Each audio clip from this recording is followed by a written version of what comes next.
Part 4, The Triumph and Death of Western Marxism. 1. Ex Occidente luxiti salus. Light and Salvation from the West. We can now better understand the manifesto with which Perry Anderson, in 1976, proclaimed the excellence of a Western Marxism that had finally rid itself of every connection to the Eastern version. It was the year of Mao's death. Following this event came a test of strength between aspirants or potential heirs, with the rise to power of a leadership group that quickly ended the Cultural Revolution. However, the tension between China and the Soviet Union remained high. Not only the socialist camp, but also the anti-colonialist camp, was filled with contradictions and an air of crisis. In Europe, Eurocommunism affirmed itself by distancing itself from actually existing socialism, which was entirely located in the East, gathering up the most important communist parties of Western Europe, those of Italy, France, and Spain.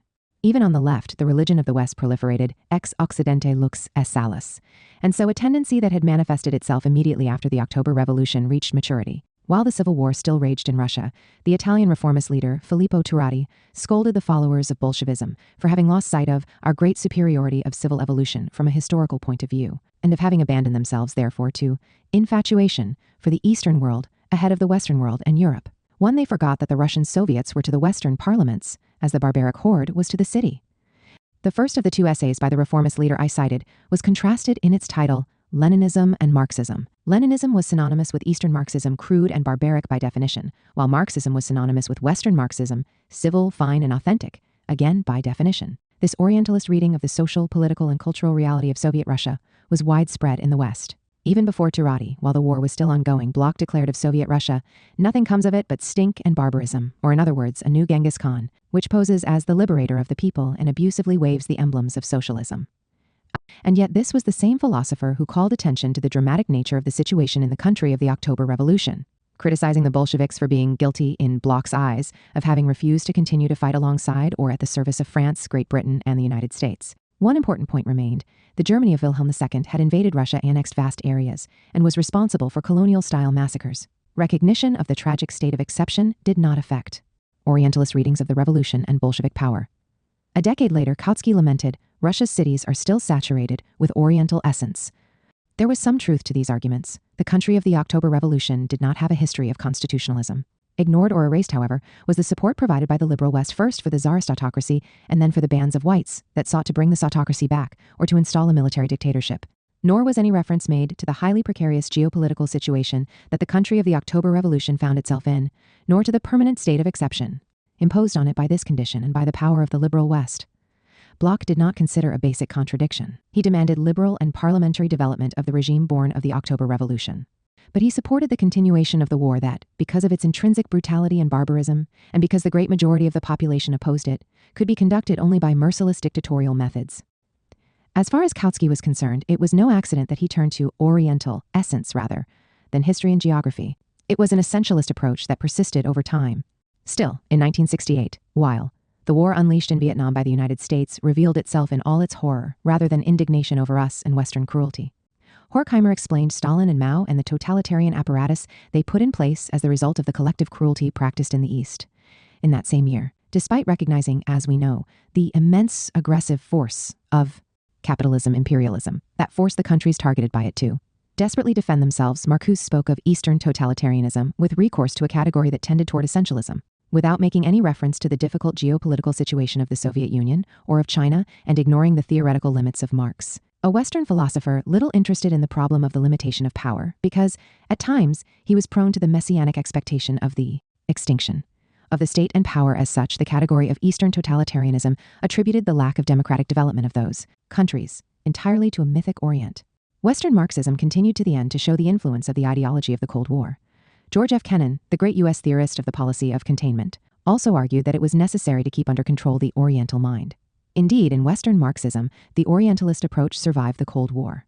We have seen Zizek paint Mao Zedong as a despot so ferocious and capriciously bloody as to make us think of the most grotesque Orientalist stereotypes. Situated in this context, the success of Anderson's book was anything but surprising. Abandoning to their fate Eastern Marxism and the countries inspired by it, Western Marxism would be rid of something that had clipped its wings and prevented it from flying high.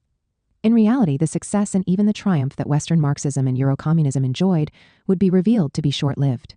The times rapidly brought about the death of both. 2. The cult of Arendt and the erasure of the colonialism, Nazism nexus. For some time, the disdainful refusal to understand what was happening in the East with the anti-colonial revolution and post-capitalism had prepared the terrain for ideological capitulation. This brings to mind the cult devoted at a certain point to a philosopher who, having moved away from positions of the extreme left, ended up defining Marx as an enemy of freedom who inspired totalitarian communism. I refer to Hannah Arendt, who in our own times has been somewhat adventurously compared to Rosa Luxemburg 7 and is one of the authors cited in Empire, a book that has been a major media success of Western Marxism. Already faint, the bonds linking Western Marxism to the world anti-colonialist revolution here break apart the colonial peoples and those of colonial origin in the struggle for emancipation. Had long been aware of the close relationship between Nazism and the colonialist tradition. 1 year after the rise of the Third Reich, W.E.B. Du Bois compared the racial state that Hitler was building in Germany to the one that had long been in effect in the U.S. South, and to the regime of white supremacy and colonial and racial domination that the entire West had created across the entire world. 8. Writing his autobiography some years later, the African-American author repeated the essential point: Hitler is the late crude but logical exponent of white world race philosophy. Therefore, the democratic United States and the West, in general, had no credibility, founded as they were on the exclusion of the inferior classes and above all the colored peoples of Asia and Africa. 9. Significantly, the nexus between the Third Reich and the colonialist tradition was sometimes made evident by using the category totalitarianism while distancing himself from the violent methods that the communist movement was criticized for, an African-American militant of the extreme left, Philip Randolph, made clear an essential point in speaking about Nazi Germany, the colonialist and racial empire that Japan sought to impose on China, that which Great Britain maintained in India, and about the white supremacist regime of the U.S. South. One could speak of Hitlerism, of racism, but also of totalitarian tyranny. The international situation was characterized by the struggle of the colored races against the various imperialisms and the different forms of racism and totalitarian tyranny. Totalitarianism was the power exercised by the so-called superior races over the peoples of color of the colonial world. In taking this position, Randolph referred to Gandhi, leader of the independence movement, who, in an April 1941 interview, declared, "I assert that in India we have Hitlerian rule, however disguised it may be in softer terms." This method of argument was wrong to not provide the needed nuance regarding the existing differences between the political realities being compared, but was right to make clear their common traits: the idea of racial hierarchy, the idea that the racially inferior peoples were destined by nature and by providence to undergo the domination of the white or Aryan race. This set of ideas led Hitler to build the German Indies on the model of the British Indies, or seek in Eastern Europe the Wild West or frontier to subject and colonize following the U.S. model. After the end of the Second World War, the view that linked the regime of white supremacy still in power in the U.S. South to the Third Reich was widespread among African Americans. One episode that happened in those years in New York speaks eloquently to this, an episode that, though she did not understand its full meaning, Hannah Arendt referred to in a January 1960 letter to Carl Jaspers. The high schools of New York gave all the students of the senior classes the assignment of thinking up an appropriate punishment for Hitler. A Negro girl wrote, "He should have a black skin put on him and be forced to live in the United States." 12. In a fresh and ingenuous way, the candid black girl imagined a sort of law of retaliation in which those responsible for the racist violence of Nazi Germany would be forced to undergo as blacks the humiliations and bullying of the regime of white supremacy that they had untiringly propagandized for and carried out mercilessly.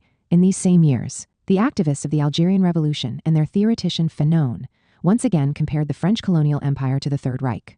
And that was not only because of the ferocious repression they faced from it. What was the Nazi state if not colonialism when rooted in a traditionally colonialist country? And not long ago, Nazism transformed the whole of Europe into a veritable colony. This view was not born of the character of a single personality, but from the conclusions arrived at by the anti-fascist coalition. At Nuremberg, the leaders of the Third Reich were condemned for having carried out a program of colonial conquest in the name of the superior right of the master race, and for having developed, throughout the Second World War, a gigantic system for draining and exploiting forced labor on a mass scale as in the darkest times of the slave trade. 15. Hannah Arendt was also conscious of the nexus between colonialism and Nazism, and during the war she defined Nazism as the most dreadful imperialism the world has ever known. In those years, Arendt described imperialism, with an eye ever to racist ideology and to the Third Reich, to the pretense of dividing humanity into superior and inferior races, into master and slave races, into higher and lower breeds, into colored people and white men. Imperialism's cult of race had led the British to define themselves as whites, and then led the Germans to call themselves Aryans. This explained the crimes of modern imperialism. The philosopher was thus very far from the theory of two more or less twin totalitarianisms when she hailed the Soviet Union, at the time led by Stalin, for the Soviet attempt to liquidate anti-Semitism in the context of a just and very modern solution to the nationality question. It was an appreciation. That was repeated 3 years later, what every political and national movement in our times should give its utmost attention to concerning Russia, namely, its entirely new and successful approach to nationality conflicts, Its new form of organizing different peoples based on national equality has been neglected by friends and foes alike. Equally eloquent. Her comment of January 1946, in the country that made Disraeli its Prime Minister, the Jew Karl Marx wrote Das Kapital, a book which, in its fanatical zeal for justice, carried on the Jewish tradition much more efficaciously than all the success of the chosen man of the chosen race. The contrast between the two ideal-type figures of Judaism could not help but sound like a contrast between the Soviet Union, which never ceased to evoke Marx, and Great Britain, which under Disraeli had nurtured an ideology typical of imperialism and of Nazism itself. In any case, on the agenda was the struggle to tear up the roots of fascism for good. It was necessary to confront the unresolved colonial problem and white supremacy, not to mention the rivalry between imperialist nations. Thus, this time fascism has been defeated, but we are still far from annihilating evil entirely in our times. Its roots are still strong and carry the names of anti-Semitism, racism, imperialism. The defeat inflicted on the Third Reich was not yet a definitive solution to the problem. That at the end of an imperialistic age, we should find ourselves in a stage that would make the Nazis look like crude precursors of future political methods. Following a non-imperialistic policy and maintaining a non-racist faith becomes more difficult daily, because it becomes clearer how much of a burden mankind is for man. 22. It was a point that she repeated powerfully the following year. Imperialism, which first entered the scene toward the end of the last century, has today become the dominant political phenomenon. A war fought on an apocalyptic scale has revealed the suicidal tendencies inherent in every consistently imperialist policy. Yet imperialism's three main drives, power for power's sake, expansion for the sake of expansion, and racism, continue to rule the globe. Finally, in December 1948, on the occasion of Menachem Begin, the future Prime Minister of Israel, visiting the United States, in an open letter to the New York Times, also signed by Albert Einstein, Arendt called for protests against the man responsible for the massacre of the Palestinian village of Deir Yassin, noting that the party led by Begin, with its admixture of ultranationalism, religious mysticism, and racial superiority, and of terrorist violence against the civilian Arab population, was closely akin in its organization, methods, political philosophy, and social appeal to the Nazi and fascist parties. Promoting the merciless colonialist expansionism of a so-called superior race, Begin retraced the steps of Nazism and fascism. The nexus between Nazism and colonialism at times emerges also in the first two parts of the origins of totalitarianism, those devoted to anti-Semitism and to imperialism. First published in 1951, the book gave ample space to the ideological and political history of the British Empire. Edmund Burke's reaction against the French Revolution elevated the whole English people, establishing them as a kind of nobility among nations. Later taking form was racism, the main ideological weapon of imperialistic politics, along with eugenics, the new pseudoscience dedicated to improving the race through forced sterilization, or even more radical measures of the losers.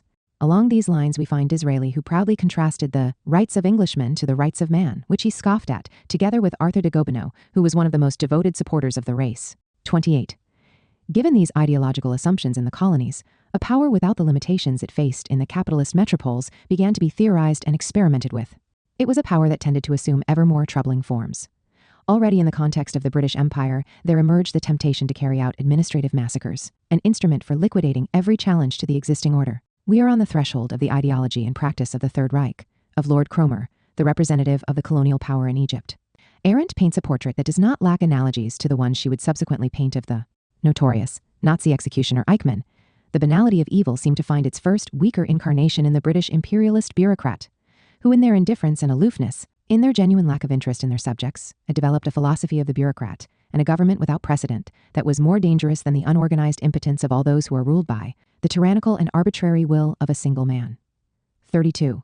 And this form of government that went beyond traditional despotism reminds us of totalitarianism. From the first, Arendt tended to use the category of totalitarianism to define the nexus between Nazism and colonialism. The first model of totalitarian power was exercised over the colonized peoples who were dehumanized through racist ideology, decimated, and enslaved. The frame changes radically, however, when we move to the third part of the origins of totalitarianism, which is clearly influenced by the ideological climate that arrived with the outbreak of the Cold War. Analysis of the Soviet Union didn't matter very much, since thanks to the category of totalitarianism, it was put on the same plane as Nazi Germany. What was decisive was the removal of the linkage of the Third Reich to the colonialist and imperialist tradition, of which it sought to be the more intransigent heir. A turning point was reached.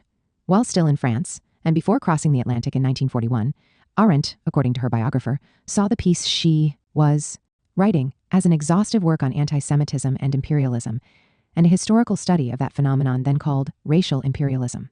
33.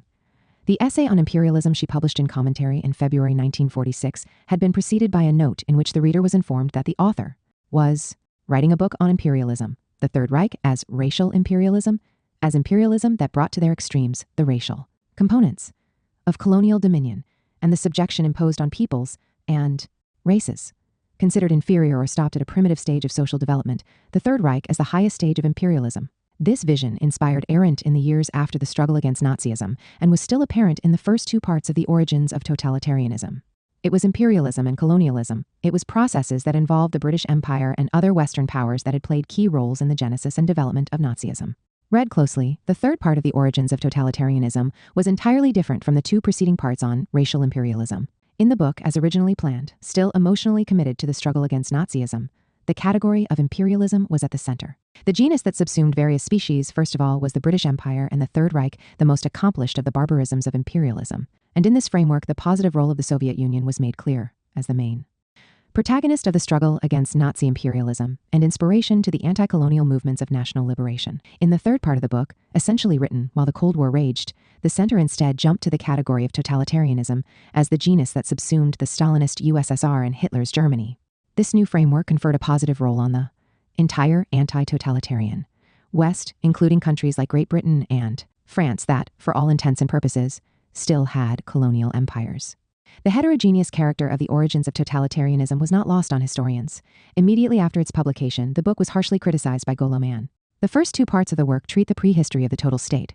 But here, the reader will not find that which they are used to finding in similar studies, namely research on the peculiar history of Germany or Italy or Russia.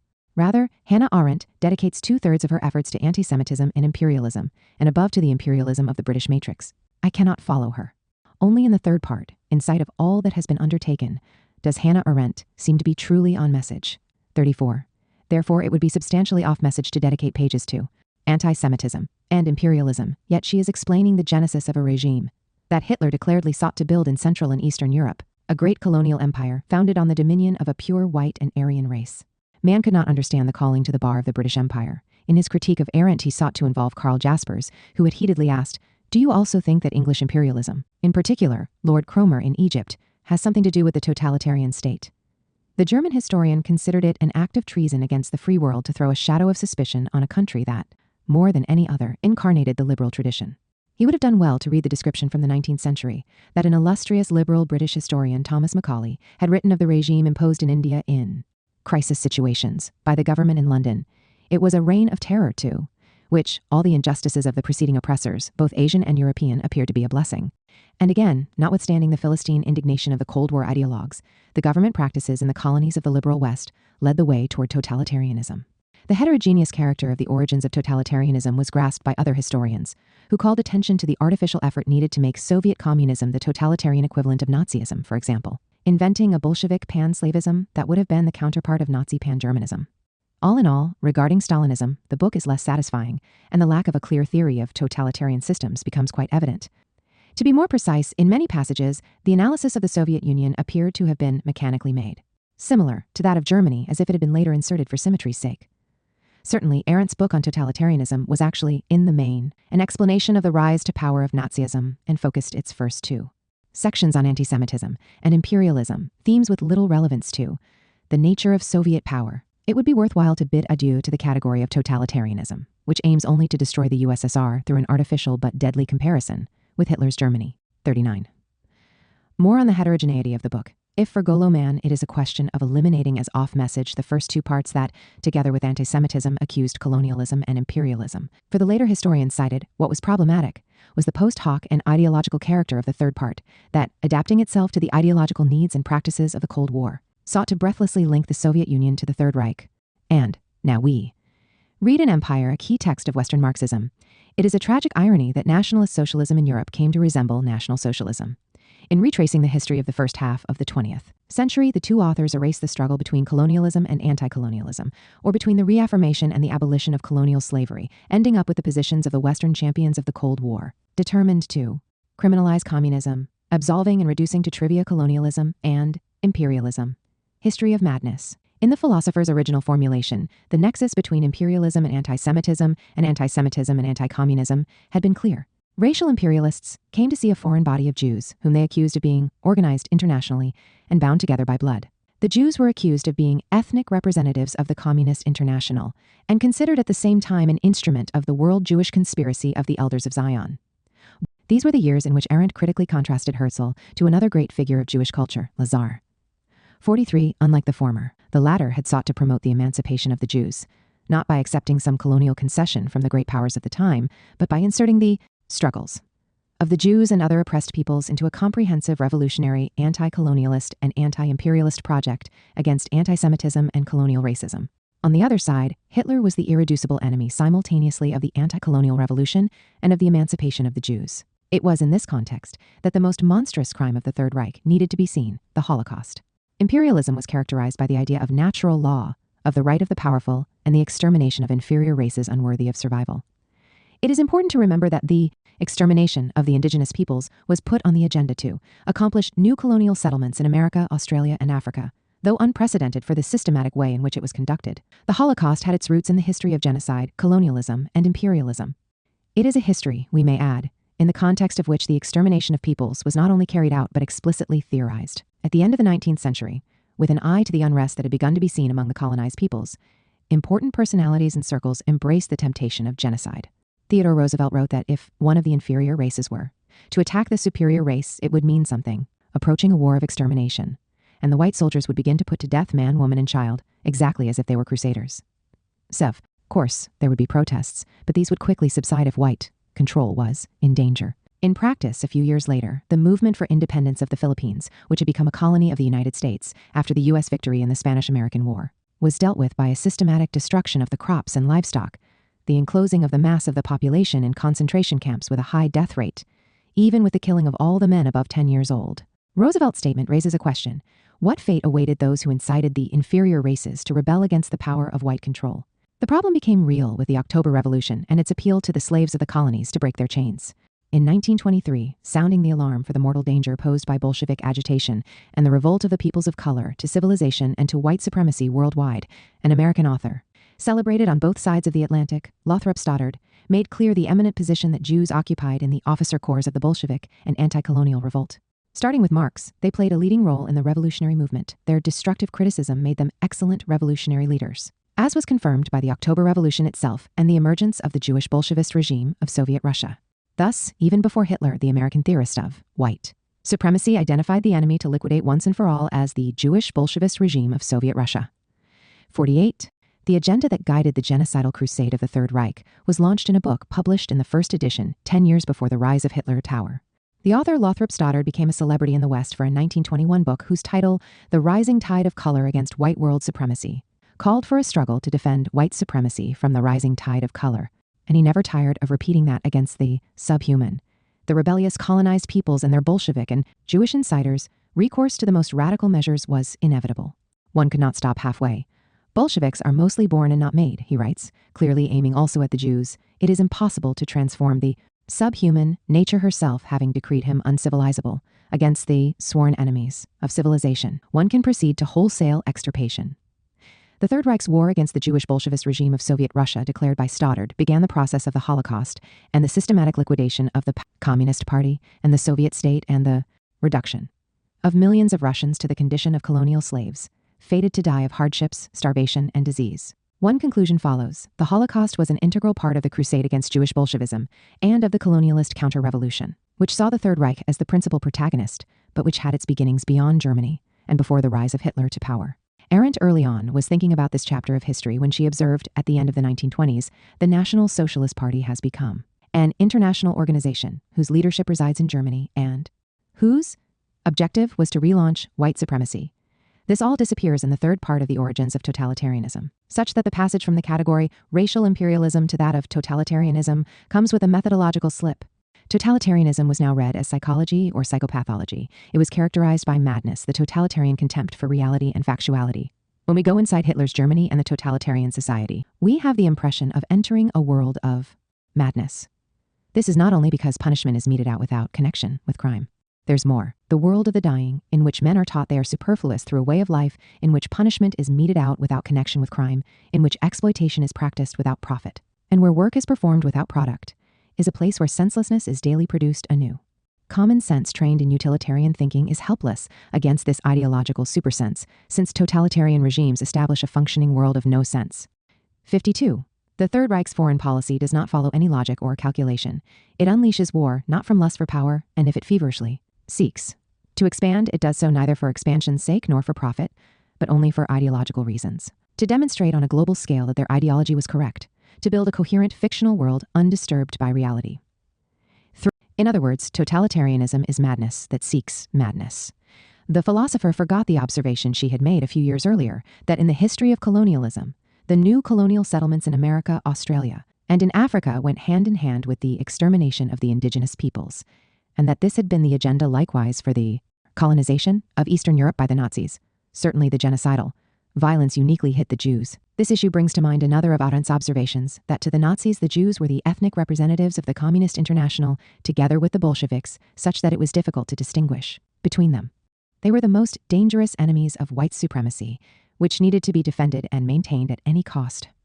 Starting with the third part of the origins of totalitarianism, if everything is madness, and madness in which it is useless to search for a method it makes no sense. To link the Third Reich to the colonial tradition, which was incontestably characterized by the lust for power, the search for profit, and relied on utilitarian calculation, it is necessary to immediately point out that Arendt's method, or lack thereof, finds little confirmation in historiography. We refer not only to those historians that, explicitly critical, have made clear the utilitarian ends pursued by the Third Reich. Perhaps even more significant are the authors who, without mentioning Arendt, have called attention to some essential points.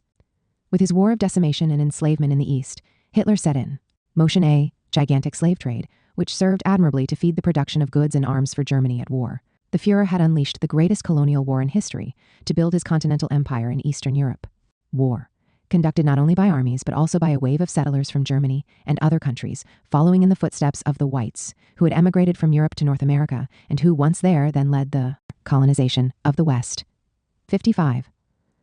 The policies of the Third Reich were not an expression of pure madness, just as the slave trade was not, nor the expansion of the North American Republic from one ocean to the other, nor were colonial wars in general. The later Arendt placed herself in an intellectual tradition that explicitly spoke of madhouses in referring to the revolutions of 1848 Tocqueville, or of the Paris Commune Hippolyte Taine, and that read the great historical crises as explosions of madness that engaged in radical critiques of the existing order, as expressions of lack of common sense and of pathological breaks from reality. 56. In effect, the psychopathological paradigm allowed Arendt to lessen the role of colonialism and to embellish the liberal West, each considered extraneous to the horrors of the final solution. On the opposite side, after having made clear that Hitler's campaign against Jewish Bolshevism identified and sought to destroy jointly, even if through differing methods, both Jews and communists, the third part of the origins of totalitarianism tends to treat 20th century communism as the twin brother of Nazism. The fact is that once set on the path of the psychopathological paradigm to explain totalitarianism, all that is left to her is recourse to paranoia and the cloying juxtaposition of one paranoid with another. All are seen as the same in a diagnosis detached from evidence, and indeed, by the sovereign and arbitrary decision of the interpreter herself. Western Marxism did not know how to resist this ideological operation. In some ways, it represented a contrast with Eastern Marxism that we have seen in the decisive moments of 20th century history. With the outbreak of the First World War, the exponents of nascent Eastern Marxism insisted that the horrors of capitalism and imperialism did not wait for August 1914 to manifest themselves in the colonies. An analogous contrast emerged during the Second World War, which Western Marxism wrongly saw as starting in 1939 when imperialist expansionism broke out in Europe, an expansionism that already for years had raged to the detriment of the colonies. Finally, by adopting the positions of the later Arendt, Western Marxism, now moribund, lined up with the dominant ideology and developed a discourse on power and total institutions completely removed from the colonial world. We must analyze in all its aspects the turning point in Arendt's work after the outbreak of the Cold War. By this point, the judgment she rendered on this or that country was made with a degree of abstraction from reality, usually reserved for the colonial peoples. Mussolini, who was so fond of the term totalitarian state, did not attempt to establish a full-fledged totalitarian regime, and contented himself with dictatorship and one-party rule. 57. Franco's Spain and Salazar's Portugal are seen as similar to the Italian fascist state. What type of power did the three countries exercise in the colonies? They subjugated, as genocidal and totalitarian as they were. The three countries of the colonialist West were absolved of the charge of totalitarianism. The preface to Part 3 of the 1966 edition of The Origins of Totalitarianism asked if one should speak of totalitarianism regarding Mao Zedong's China, but the China enslaved by the Empire of the Rising Sun posed no such problems. 59. And yet, this was one of the most horrible pages of 20th century history, With the conquest of Nanking in 1937, massacres became a sort of athletic competition and, at the same time, entertainment. Who would be the quickest and most efficient at decapitating? Prisoners? The unleashing of power without limits and the dehumanization of the enemy had reached a rare degree of completion, perhaps with some unique elements. Instead of animals, vivisection experiments were conducted on the Chinese, who, in another episode, constituted the living targets for the Japanese soldiers to practice bayonet charges. Power without limits was, also, exercised on women, who faced brutal sexual slavery. However, only the regime that ended all this is suspected of totalitarianism. Still more. We have seen Lord Cromer, of the top level of British colonial administration, as a sort of proto-Eichmann, but now read a passage that explains the genesis of totalitarian government. Conversely, the chances for totalitarian rule are frighteningly good in the lands of traditional Oriental despotism in India and China, where there is almost inexhaustible material to feed the power-accumulating and man-destroying machinery of total domination, and where, moreover, the mass man's typical feeling of superfluousness, an entirely new phenomenon in Europe, the concomitant of mass unemployment and the population growth of the last 150 years, has been prevalent for centuries in the contempt for the value of human life.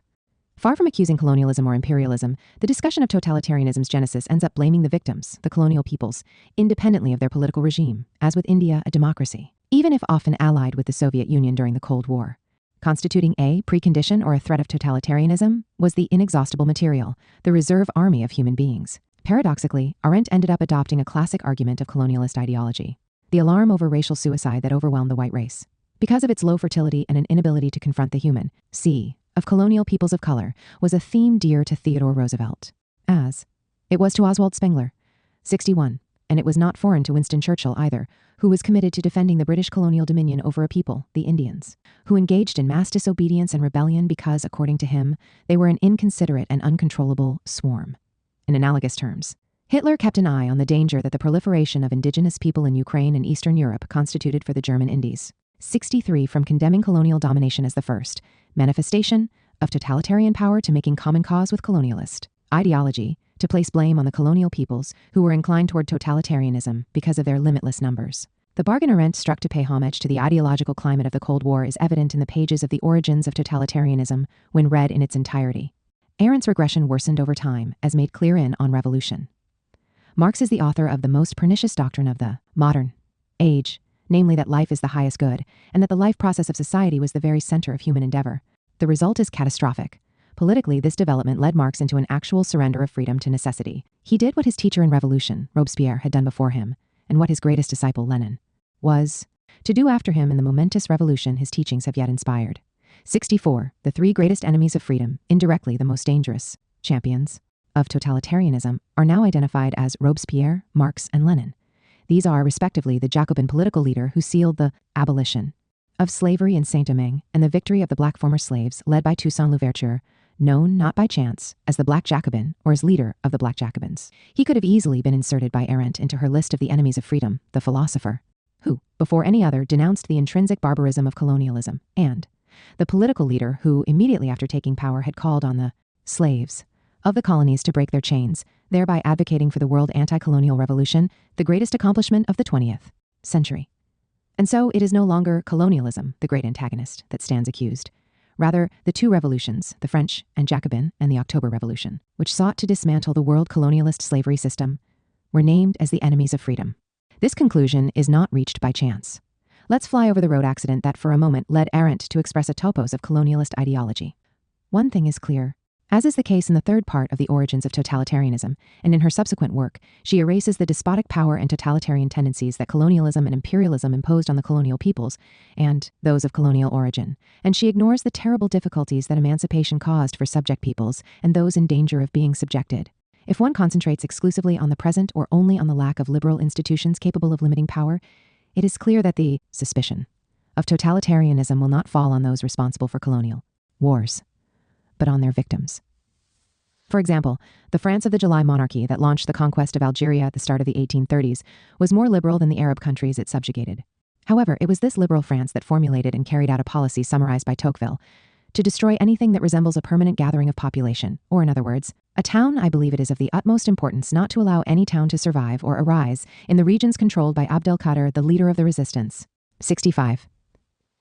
So how useful is it to see the origins of totalitarianism only in the victims of such an openly declared policy of genocide? However, perhaps also because of Arendt's past, when for a time she was influenced by Marxist thought and the communist movement from the 1970s. The origins of totalitarianism did not encounter any resistance in the ranks of Western Marxism, which by now had reached its terminal stage.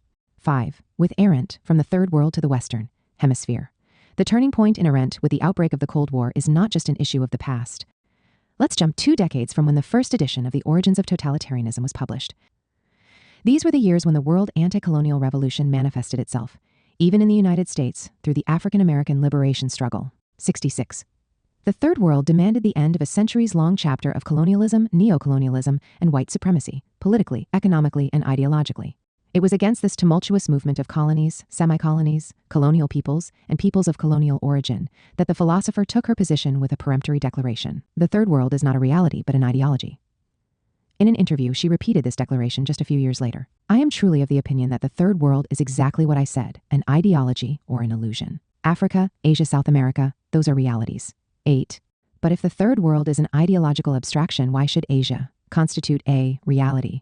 We are speaking here of political realities. It would be absurd to contrast Asia as a geographical category to the Third World, which is clearly a political category. Indeed, when Arendt made her declaration, Asia was embracing contrasting political realities. The income disparity that separated Japan from the less developed countries was enormous, and the horror with which the empire of the rising sun had stained itself in attempting to colonize and enslave its Asian neighbors was still a living memory. A few years before the declaration we have just seen, in condemning the revolutions that arose in the wake of Marx and Lenin, in her book on revolution, the philosopher expressed with abandon another peremptory statement: human life has been stricken with poverty since times immemorial, and mankind continues to labor under this curse in all countries outside the Western Hemisphere. Western Hemisphere.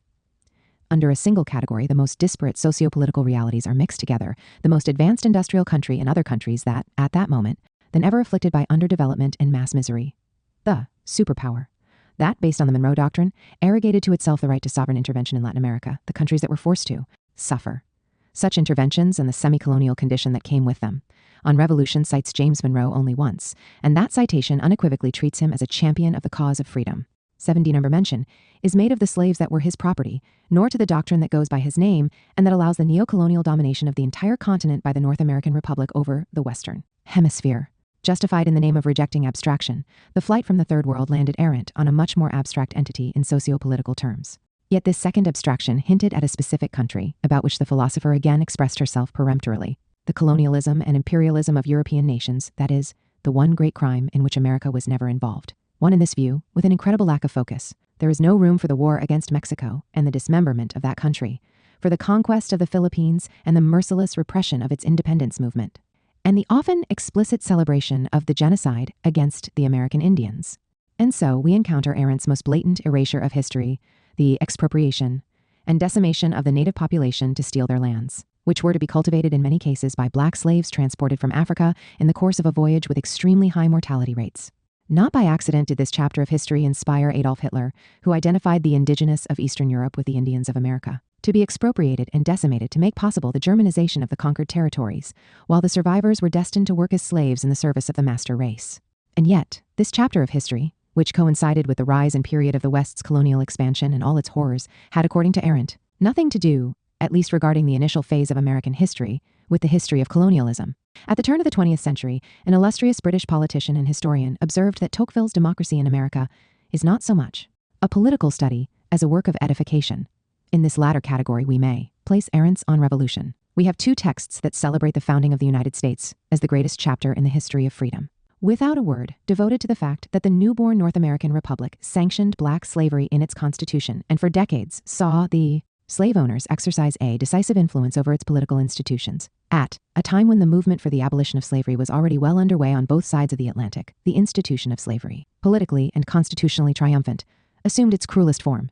White slave owners could sell, like goods or cattle, the individual members of the black families that were their property. Published shortly after the first great anti-colonial revolution, that of Saint-Domingue, Haiti, which Arendt disparages, Democracy in America expresses admiration for the United States, which sought to reduce the country governed by former slaves to starvation and force it to capitulate. On Revolution saw the light of day at the height of the worldwide anti-colonial revolution. Its author reacted in the same way as Tocqueville. She condemned the revolution and erected a monument to the superpower that sought to strangle it by any means. Notwithstanding all this, Arendt continues to greatly influence Western Marxism. We will see that the thesis that colonialism and imperialism are foreign to the United States was uncritically reprised by Hart and Negri. We can say that Arendt's path, flight from the anti-colonial revolution and the Third World and ending up in the Western Hemisphere and its mythically transfigured leading country, was the same route taken by the two authors of Empire. Along with Arendt, another author made Western Marxism's break with the anti-colonial revolution irreparable. In the 1960s, Althusser credited him with being the most prestigious Marxist philosopher of the times. 74. I refer to Michel Foucault. Thanks to his analysis of the pervasiveness, or rather the omnipresence, of power not only in institutions and social relations but also in the conceptual apparatus, he emanated an aura of fascinating radicalism that allowed for reckoning with the power and the idiocracy at the foundation of actually existing socialism, as its crisis grew ever more serious.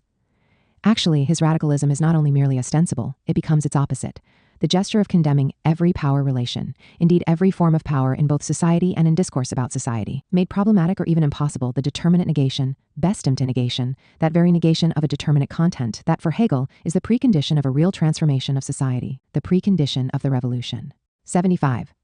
Further, this Foucauldian effort to identify and demystify domination in all its forms reveals surprising lacunae precisely where domination manifests itself in all its brutality. Attention to colonial domination is scarce or non-existent. Foucault seems not to have been associated with the protest initiated by Sartre over the massacre of Algerians in Paris, a protest in which his friend Pierre Boulez participated. More generally, he does not play any role in the struggle against torture and the ferocious repression with which power sought to destroy the national liberation struggle in Algeria. It has been justly observed regarding Foucault that his critique of power continues to look to Europe. 76. In his work, the colonial peoples and those of colonial origin are historically absent. This explains his statement that at the end of the 18th century, in Europe and in the United States, the entire economy of punishment was redistributed. This period saw the disappearance of torture as a public spectacle, and the great public ritualization of death gradually began to disappear. The periodization suggested references to the torture inflicted in 1757 on Robert-François Damiens, author of a failed assassination attempt on Louis XV, and described by Foucault with devotion to the gruesome details. 79. But if we insert African Americans into the picture, we must say that between the end of the 18th century and the early 20th century, we find not the disappearance so much as the triumph of torture as a public spectacle and of the ritualization of death. These methods are how white supremacy in the United States punished blacks accused of making attempts on the sexual and racial purity of white women. Notices of lynchings were printed in local papers, and extra cars were added to trains for spectators from miles around, sometimes thousands of them. School children might get a day off to attend the lynching. The spectacle could include castration, skinning, roasting, hanging, and shooting. Souvenirs for purchasers might include fingers, toes, teeth, and bones, even the genitals of the victim, as well as picture postcards of the event. 80. We are far from Foucault's reconstruction of the history of the economy of punishment in Europe and the United States, and from the modern soul that the French philosopher describes. He writes that punishment had gradually ceased to be a spectacle in the first decades of the 19th century, and whatever theatrical elements it still retained were now downgraded. 1. In reality, as regarded African Americans between the 19th and 20th centuries, torture and death were made into spectacles to an unprecedented degree, and these practices, far from being exceptional, such as an attempt on the life of a head of state, became a nearly daily experience. 7. Foucault and the esoteric history of racism. All that is ignored by the French philosopher, and this is not by accident. He paints a bizarre picture of the history of racism, and indeed so bizarre as to be esoteric. In brief, in the mid-19th century, in contrast to all the traditional historiography that seeks to consecrate sovereignty, we find in France an entirely new discourse, anti-authoritarian and revolutionary, that divides society into races or classes in struggle and introduces a principle of heterogeneity. The history of some is not the history of others. But sometime later we arrive at a watershed. The idea of race, with its monistic, statist, and biological implications, will replace the idea of racial struggle. It is a complete reversal. Racism represents literally revolutionary discourse, but in reverse. However, rest assured that these new ideas had their roots in the discourse of race struggle. This is how Foucault would explain the tragedy and the horror of the 20th century. The Third Reich takes up the theme, established at the end of the 19th century, of a state racism that is responsible for the biological protection of the race. Regarding the country founded by the October Revolution, in Soviet state racism, what revolutionary discourse designated as the class enemy becomes a sort of biological threat. This reconstruction raises several problems. First, did state racism break out only in the 20th century? Putting this periodization in doubt well before then, the 19th century abolitionists burned the U.S. Constitution in the public square, calling it a pact with the devil for having consecrated racial slavery. Those abolitionists also violated the Fugitive Slave Law of 1850, which forced every U.S. American citizen to become a hunter of human beings. The law made it a punishable offense not only to have hidden or otherwise aided black people pursued by their legitimate owners, but also to not assist with their capture. To be fair to Foucault, we might say that he is ignorant of this history, but he had only to read the comment by Marx on the fugitive slave law to play the part of slave catchers, for the Southern slaveholders appeared to be the constitutional calling of the North. In any case, we are not discussing a form of racism that manifested itself only in civil society. Based on explicit constitutional and legal norms, race determined an individual's social status and fate, determined and sanctioned by law. We are clearly in the presence of state racism. If the thesis that state racism made its first appearance in the 20th century is without any basis, it is at least indisputable that with the rise of the Third Reich, we have an absolutely racist state. The particular horror that marked Hitler's Germany, the horror of the Holocaust, is beyond question. But this is not really the main issue here. We read in an authoritative Us American historian of racism that the Nazi definition of a Jew was never as stringent as the one-drop rule that prevailed in the categorization of Negroes in the racial purity laws of the American South. The definition of a Jew, based on the Nuremberg laws, also was based on this or that ancestor being a member of the Jewish religion. While in the United States, religion played no role in the definition of who was black. It was. Instead, blood, even one drop of blood, that mattered. If we then examine the antebellum United States, we are forced to reach a conclusion. State racism emerged there more clearly than even in the Third Reich. Hitler did not possess slaves, either black or Jewish, while, as we know, for the first decades of the history of the North American Republic, almost all of the presidents owned black slaves. But, in Foucault's version of the history of racism, there is no place for African Americans, nor for the colonial peoples or those of colonial origin who are left out entirely. In this way, our understanding of Nazism is compromised. We see Nazism's principal ideologue, Alfred Rosenberg, 3 years before Hitler's rise to power, referred to the racial state that was alive and well in the U.S. South as a model to keep in mind when building the racial state in Germany. More generally, erasing colonialism from history makes understanding capitalism impossible. If we analyze the capitalist countries together with their colonies, we realize that we are looking at a double standard, one for the race of the conquerors and one for the race of the conquered. In this sense, the racial state, or state racism, to use Foucault's term, accompanies the history of colonialism and capitalism like a shadow, except that this phenomenon is most visibly present in the United States, because of the spatial contiguity in which the different races live. Unfortunately, in reconstructing the history of racism, the French philosopher erases not only the colonialist legacy, but also socio-political history. He doesn't begin with the encounter conflict between very different cultures, and the relationship instituted by the West that over time became that of colonial and semi-colonial worlds. He focuses instead on a chapter of history that is entirely internal to the West and indeed to France. This is not about the country metropolis and colonies, in which the revolution condemned and abolished racism, and the slavery regime that had existed in Saint-Domingue that was based on the domination of the aristocracy of skin, and sanctioned by law. It is not about the country in which the first epic test of power between champions of and opponents of black slavery and of the racial state occurred. No, it is another France that is at the center of the history of racism delineated by Foucault, in very vague terms, and without any mention of texts nor of specific authors. He refers to the discourse established at the turn of the Revolution. That reads socio-political conflict in racial terms, not in the French Empire as a whole, but in metropolitan France, again ignoring the colonies. If Boulainvilliers defended the privileges of the nobles as heirs of the victorious French authors such as Size and Thierry, replied by demanding the Gallic-Roman right or that of the Third Estate to throw off the domination the Franks imposed on them. Once again, the unique way Foucault proceeds stands out, as he starts not from Boulainvilliers but from his opponents. The revolutionaries would have been the first to read the socio-political conflict in racial terms. But let us also abstract from this. Were Boulainvilliers' critics really suffering from racism? Did they intend to carve out a naturalistic and insuperable heterogeneity among the political social subjects in struggle? Whether speaking of race itself or of peoples in struggle and war, Size contested the position of absolute privilege demanded by champions of aristocracy. The privileged actually come to see themselves as another species of man, a superior species. 92. As the reference to a common humanity demonstrates, we see. Here a critique of racism, not its theorization. Is it still true that the history of some is not the history of others? When, in 1853, Thierry wrote the history of the Third Estate, he began with the struggle between the Franks and the Gauls, but ended up celebrating the progressive fusion of races. This progress brought about the end of the distinction of races and of all the legal consequences of diversity. Origin, and all this happened thanks to a struggle that saw the serfs and others socially excluded polemicize against the feudal lords in the following terms: we are men as well as they. Is this a racist discourse or a critique of one? Regarding Boulainvilliers, Thierry justified the privileges of the class he belonged to by referring to a conflict between different races, but this, always, meant races that were internal to the West. He compared the Third Estate to the Gallic Romans, who were, yes, defeated, but not outside of the area of civilization. They were not comparable to the blacks of the colonies, that is, to a race considered inferior by nature, and by nature capable only of servile labor. Boulainvilliers certainly did not propose to subject the bourgeoisie, which in France had experienced a remarkable social ascent, to slavery or colonial subjugation. He meant instead to strengthen the exclusive character of aristocratic privilege.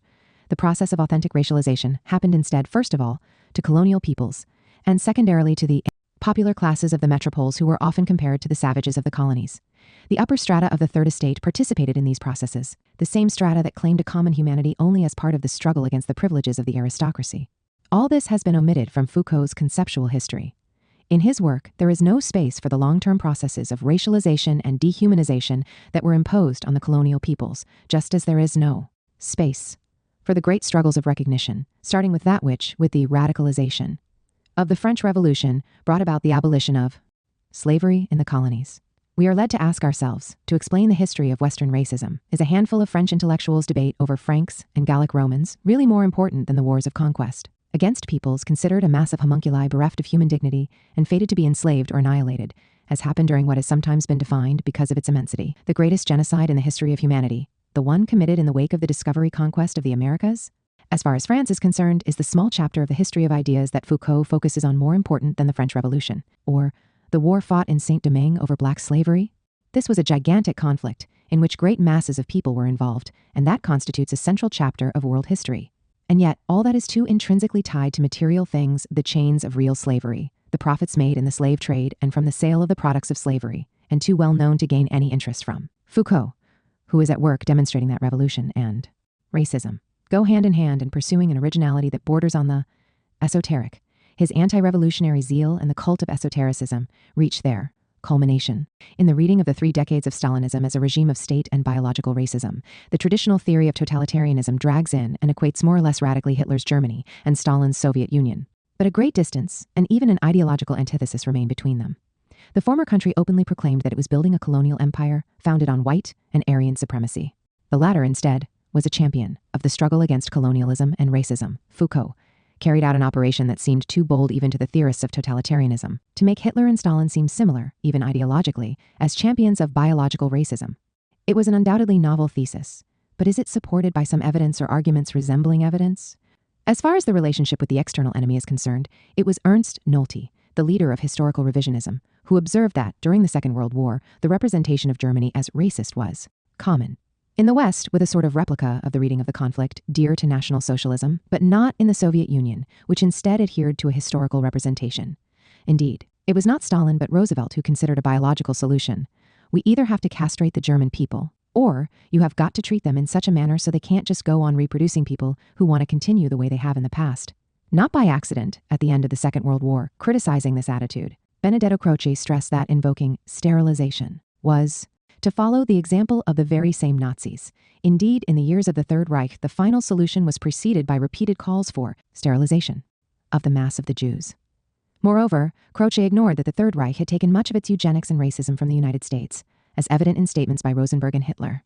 Nevertheless, the fact remains that, with his pointed observation, the liberal philosopher refuted in advance the fantasy history of racism propounded by the French radical philosopher. Regarding the internal enemy, we recall a statement by Stalin that the son does not answer for the crimes of the father. At the end of 1935, Pravda announced that children of the privileged classes would no longer be barred from going to college. It is eloquent testimony to a pedagogical obsession that, in the work of an anti-communist American historian, Anne Applebaum, we find the Gulag characterized as follows, to the very end. While Hitler's war of annihilation raged and the entire country found itself in an absolutely tragic situation, they managed to find and invest time and money for propaganda, manifestos, and political indoctrination meetings for those detained. The terroristic character of the dictatorship remains, as does the horror of the Gulag, but where is the biology? It is important to distinguish the political moral disspecification, exclusion from the human and civil community, of religious or ideological wars, which leaves the victim a way out through conversion, from racial disspecification that is natural and insurmountable. We may be repulsed by the crusade against the Albigensians and the Night of St. Bartholomew, but I know of no historians who contextualize these events as part of the history of biological racism. A final consideration. When, in 1976, Foucault gave his lecture at Collège de France that we have analyzed here, the racist regime of apartheid South Africa was still alive and well. 10 years earlier, Arendt called attention to the ban that still existed in Israel against interracial marriages and other laws of similar inspiration, making a paradoxical analogy to the infamous Nuremberg laws issued in the fall of 1935. But when the French author searched for another reality comparable to the Third Reich as a form of state racism, he was able to identify only the Soviet Union. This country, from its founding, had played a decisive role in promoting the emancipation of the colonial peoples, and already in 1976 was on the front lines of denouncing the anti-Black and anti-Arab policies of South Africa and Israel. 8. On biopolitics, no less esoteric and no less zealously anti-revolutionary, is the history that Foucault reconstructs of biopolitics, the category that owes its extraordinary success to the French philosopher and for whom it helped explain the horrors of the 20th century. In an extremely brief summary, here is the history he explicated. Starting in the 20th century, a new vision and a new technology of power arose. It was not a question, as in the past, of disciplining the bodies of individuals. Now, power is applied not to man as body, but to the living man, to man as living being 100, affected by overall processes characteristic of birth, death, production, illness, and the reproduction of human life. 101 indeed, with the rise of biopolitics, power took possession of life in the 19th century. Or at least, power at least takes life under its care, and this succeeded in covering the whole surface that lies between the organic and the biological, between body and population 103 and biological processes as a whole, to preserve the security of the whole from internal dangers. One of the biopolitical turn was full of perils. Then racism intervened as well, or rather state, and biological racism, which sought a way of introducing a break into the domain of life that is under power's control, that between what must live and what must die, and this transformed biopolitics into a practice of death. 105 from this would come the catastrophic consequences that we know of in the Stalinist USSR and in Nazi Germany. As with his history of racism, so with that of biopolitics, the silence on colonialism is deafening, since colonialism was the site of the birth of the former, as we have seen, and the latter, as we shall see below. What happened in the Americas with the arrival of the conquistadors is enlightening. The indigenous peoples were often condemned to work themselves to death. There was an unlimited supply of potential slaves and no lack of those ready to increase their riches through the reproduction of the human animal they owned. Las Casas reports that the price of a female slave rises according to whether or not she is pregnant. Exactly as in the case of cattle, this godforsaken man said that he worked as hard as he could to get the Indian women with child, for when he sold them as slaves, he would be paid more if they were pregnant. 1.6. The testimony of Las Casas referred to a period in which the indigenous peoples had not yet been replaced by Africans as the enslaved labor force. With this change, the indigenous were erased from the face of the earth like some cumbersome ballast thrown overboard at sea, while the latter were made to work and reproduce themselves in slavery. Two practices reinforced and perpetuated the racial hierarchy in the English colonies of North America and then in the United States. First, a ban on miscegenation or bastardization, that is, on sexual relations and marriage between the members of the superior race and the inferior race. In this way, a rigid legal and biopolitical barrier separated the race of the masters from that of the slaves to guarantee that the latter would remain docile and obedient. This led to the second practice. Death by horrifying torture awaited anyone who gave any sign that they had not understood the lesson. Once the undisturbed functioning of the institution of slavery had been assured, the human animal would be called upon to increase and multiply in numbers. In 1832, Thomas R. Dew, an influential ideologue of the South, declared without any embarrassment, indeed not without pride, that Virginia was a Negro-raising state and that it could export 6,000 per year. 107. A planter boasted that his female slaves were breeding animals of extraordinary quality. Among the slave owners, a widespread means of increasing their capital was the encouragement of frequent childbirth and promoting births in general. Girls often were mothers at age 13 or 14, and by 20 had already brought 5 children into the world. They might even be emancipated after enriching their master with 10 or 15 small slaves. It was a practice that did not escape the attention of Karl Marx, who analyzed the situation on the eve of secession. Some entire states specialized in the breeding of slaves instead of traditional exports. These states raised slaves as goods for export. It was the triumph of biopolitics. If the conquistadors had recourse to a private biopolitics, but one always tolerated and encouraged by political power. Now we instead find biopolitics in its second phase, practiced according to precise norms and regulations. We see here a state biopolitics and a state racism. Here we find the state, the power concerned with biological processes of the whole, take possession of life, and in the most radical fashion, imposing a drastic break between what must live and what must die, which transforms biopolitics into a practice of death. The breeding of black people goes hand in hand with the deportation and decimation of the indigenous peoples. It is a break that is reproduced within the blacks themselves. How many were suspected of putting in danger the security of the whole, to use Foucault's term, and so were considered unfit to live and were put to death, the others being thereby stimulated to increase and multiply themselves in slavery. Later, at the start of the 20th century, John A. Hobson, the honest English liberal whose work Lenin amply utilized in his writing on imperialism, summarized the biopolitics of the capitalist and colonialist West. The populations that survived, and indeed are even led to increase there, Numbers were those that could be reduced to the economic exploitation of white colonists, while the others tend to disappear, or to be more precise, were decimated and annihilated. 109. There is no mention in Foucault of this central chapter of the history of biopolitics, the chapter on colonialism. Moreover, his silence does not stop here. Even in the capitalist metropoles, an excessive and unproductive population was present. This, too, was unneeded ballast in the form of the Indians. A similar fate awaited them as well. This was the viewpoint expressed clearly by Benjamin Franklin, who, regarding the indigenous peoples, observed, "And, indeed, if it be the design of Providence to extirpate these savages to make room for cultivators of the earth, it seems not improbable that rum may be the appointed means. It has already 110 annulated all the tribes who formerly inhabited the sea-coast." 6 years earlier, Franklin had warned a physician in the following terms: "Half the lives you save are not worth saving, as being useless, and almost the other half ought not to be saved, as being mischievous. Does your conscience never hint to you the impiety of being in constant warfare against the plans of Providence?" Biopolitics reserved an analogous, radical treatment for the capitalist metropole's external and internal ballast.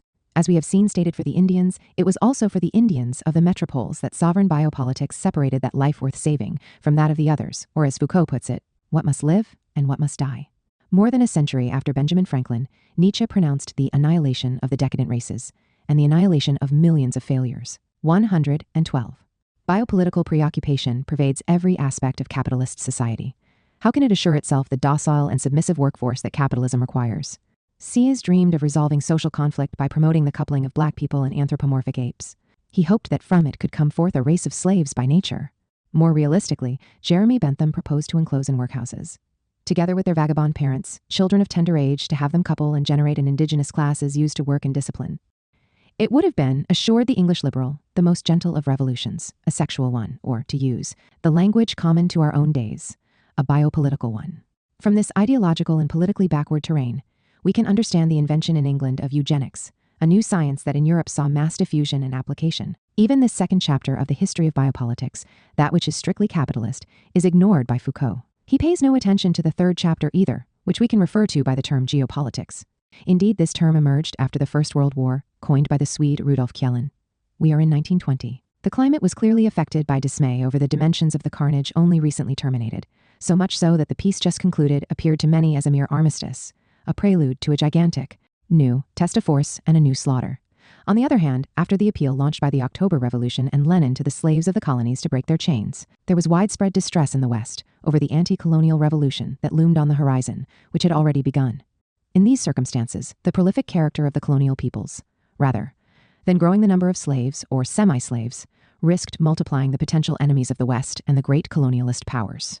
Hence, the widespread denunciation in the United States and Europe of those who tolerated abortion or the decline in birth rates. There was no lack of others who posed a terrible question while total mobilization was underway in the economic sphere. Was it worth wasting resources to treat incurably sick people who could only be a weight on society in the new war on the horizon? Or would it be better to round them up to increase their number and improve the conditions of the real and potential combatants? Clearly, politics had become biopolitical. The three chapters we have spoken of here can be distinguished conceptually, but are not chronologically separate. Let's see what happened in England in the years before the First World War. One of the experts of the Royal Commission, mandated to study the problem of the weak-minded, warned that they lower the general vigor of the nation and even threaten it with national destruction. Circulated widely by Churchill, the report recommended energetic measures, forced sterilization of the weak-minded, of the misfits, of the presumed habitual delinquents. The idle vagabonds would be enclosed in work camps. Only in this way could the country adequately confront a national and racial peril that it is impossible to exaggerate. Some time earlier, Churchill had confided to one of his cousins, "The betterment of the British breed is the political objective of my life." The scholar who analyzed this chapter of history comments that, as Home Secretary in 1911, Churchill wanted a much more draconian scheme that would give him personally almost unlimited power over the lives of some individuals. Over the line of these three chapters of the history of biopolitics, there is no trace in Foucault, who uses the term biopolitics as if he had invented it himself. In effect, he radically reinvented it. The category biopolitics now came to stand alongside that of totalitarianism. The aim was to bring together Stalin's USSR and Hitler's Germany at times, adding to the list of the condemned even socialism as such, and the welfare state. 114 Hayek proceeded analogously, accusing the supporters of any form of socialism and those who supported the welfare state of totalitarianism. Once again, notwithstanding his celebrity and radical posturing, Foucault largely ended up within the dominant ideology. It goes without saying that the more fully he ended up there, the more radical was his erasure of the history of colonialism. 9. From Foucault to Agamben via Levinas. Giorgio Agamben enters the ranks of the noted philosophers of Western Marxism, sometimes juxtaposed with Horkheimer and Adorno or Alain Badiou. 115 He is a co-author of collectively written books with some of the most prestigious exponents of Western Marxism. 116 Here I want to address only the important contribution that he has made to the destruction of the links between Western Marxism and the anti-colonial revolution, and therefore I refer only to his introduction to the Italian edition 2012 of Some Reflections on the Philosophy of Hitlerism, a 1934 work by Emanuel Levinas. It consists of a few pages that directly address my work's central theme. The elegy pronounced by Agamben is high and solemn praise. This text by Levinas is perhaps the only successful attempt of 20th century philosophy to come to terms with the decisive political event of the century, Nazism. What does it consist of? According to the author celebrated here, Hitlerism negates the foundation of liberalism, of Western civilization, of the Western spirit, and the structure of thought and the truths of the Western world. It rejects the thesis of the unconditional freedom of man before the world, of the sovereign freedom of reason. Of this sovereign freedom counters, with the biological, with all the fatality that involves, the mysterious voice of blood, and the idea of race. When did this perversion that seeks to question the traditional thought of the West begin? The answer, Marxism. For the first time in Western history contests this conception of man. Far from recognizing absolute freedom, that which accomplishes miracles, Marx holds that being determines consciousness, in such a way that he catches European culture off guard, or at least he breaks the harmonious curve of its development. It is the beginning of the catastrophe that culminates in Nazism. Historical materialism paved the way for biological racism. Traditionally, Marx and the political movement that takes his name have been accused of the opposite motive, of abandoning themselves to the hubris of reason and praxis by engaging in adventurous experiments in social engineering to construct a society and a world that would be radically new. In this critique, there is a grain of truth. Every great revolutionary movement tends to underestimate the weight and the resistance of objective social conditions, to exalt, sometimes in extreme ways, the role of praxis, and to fall into what I have defined as the idealism of practice. This is not by accident. In Prison, driven by the desire to mislead the fascist censors and needing synonyms for Marxism and historical materialism, Gramsci writes of the philosophy of praxis, certainly not of the philosophy of being. But to demonstrate his thesis of the continuity between historical materialism and biological racism, Levinas does not hesitate to force things. He attributes to Marx the thesis according to which being determines consciousness, but does not waste time explaining which being is being referred to. So let's read a contribution to the critique of political economy. It is not the consciousness of men that determines their being. On the contrary, their social being determines their consciousness. Its social being is history. And so what sense does it make to compare this to the incessant mutations of blood, of biological nature, celebrated by the champions of racism, as being synonymous with some eternal truth, and so end up justifying the errors, deviations, fantasies, and ideological mystifications of which the historical process is so rich in examples? The thesis of Levinas and Agamben is the reprisal of a common and outdated view, one already refuted in the late 19th century by an eminent representative of European civilization and the Western spirit. Referring to Emile Durkheim. The great sociologist distinguished historical materialism from political and social Darwinism. Durkheim writes, the latter merely explains the development of institutions by the principles and concepts sufficient for explaining zoological development. Marx's theory is quite different. It seeks the motivating causes for historical development, not in the cosmic circumstances which may have affected the organism, but in the environment which the labor of men in association has created from nothing and which has been added on to nature. It makes social phenomena depend not on hunger, thirst, sexual desire, etc., but on the state at which human art has arrived and the ways of living which have resulted from it, in short, on the collective works of men. 123. I have highlighted in italics the terms in the passage above that constitute an earlier, direct refutation of the reading of Marx so dear to Levinas. Of course, from the latter's point of view, a philosophy that stresses the role of social being stands forever on a slippery slope. But Durkheim also has a reply to this objection.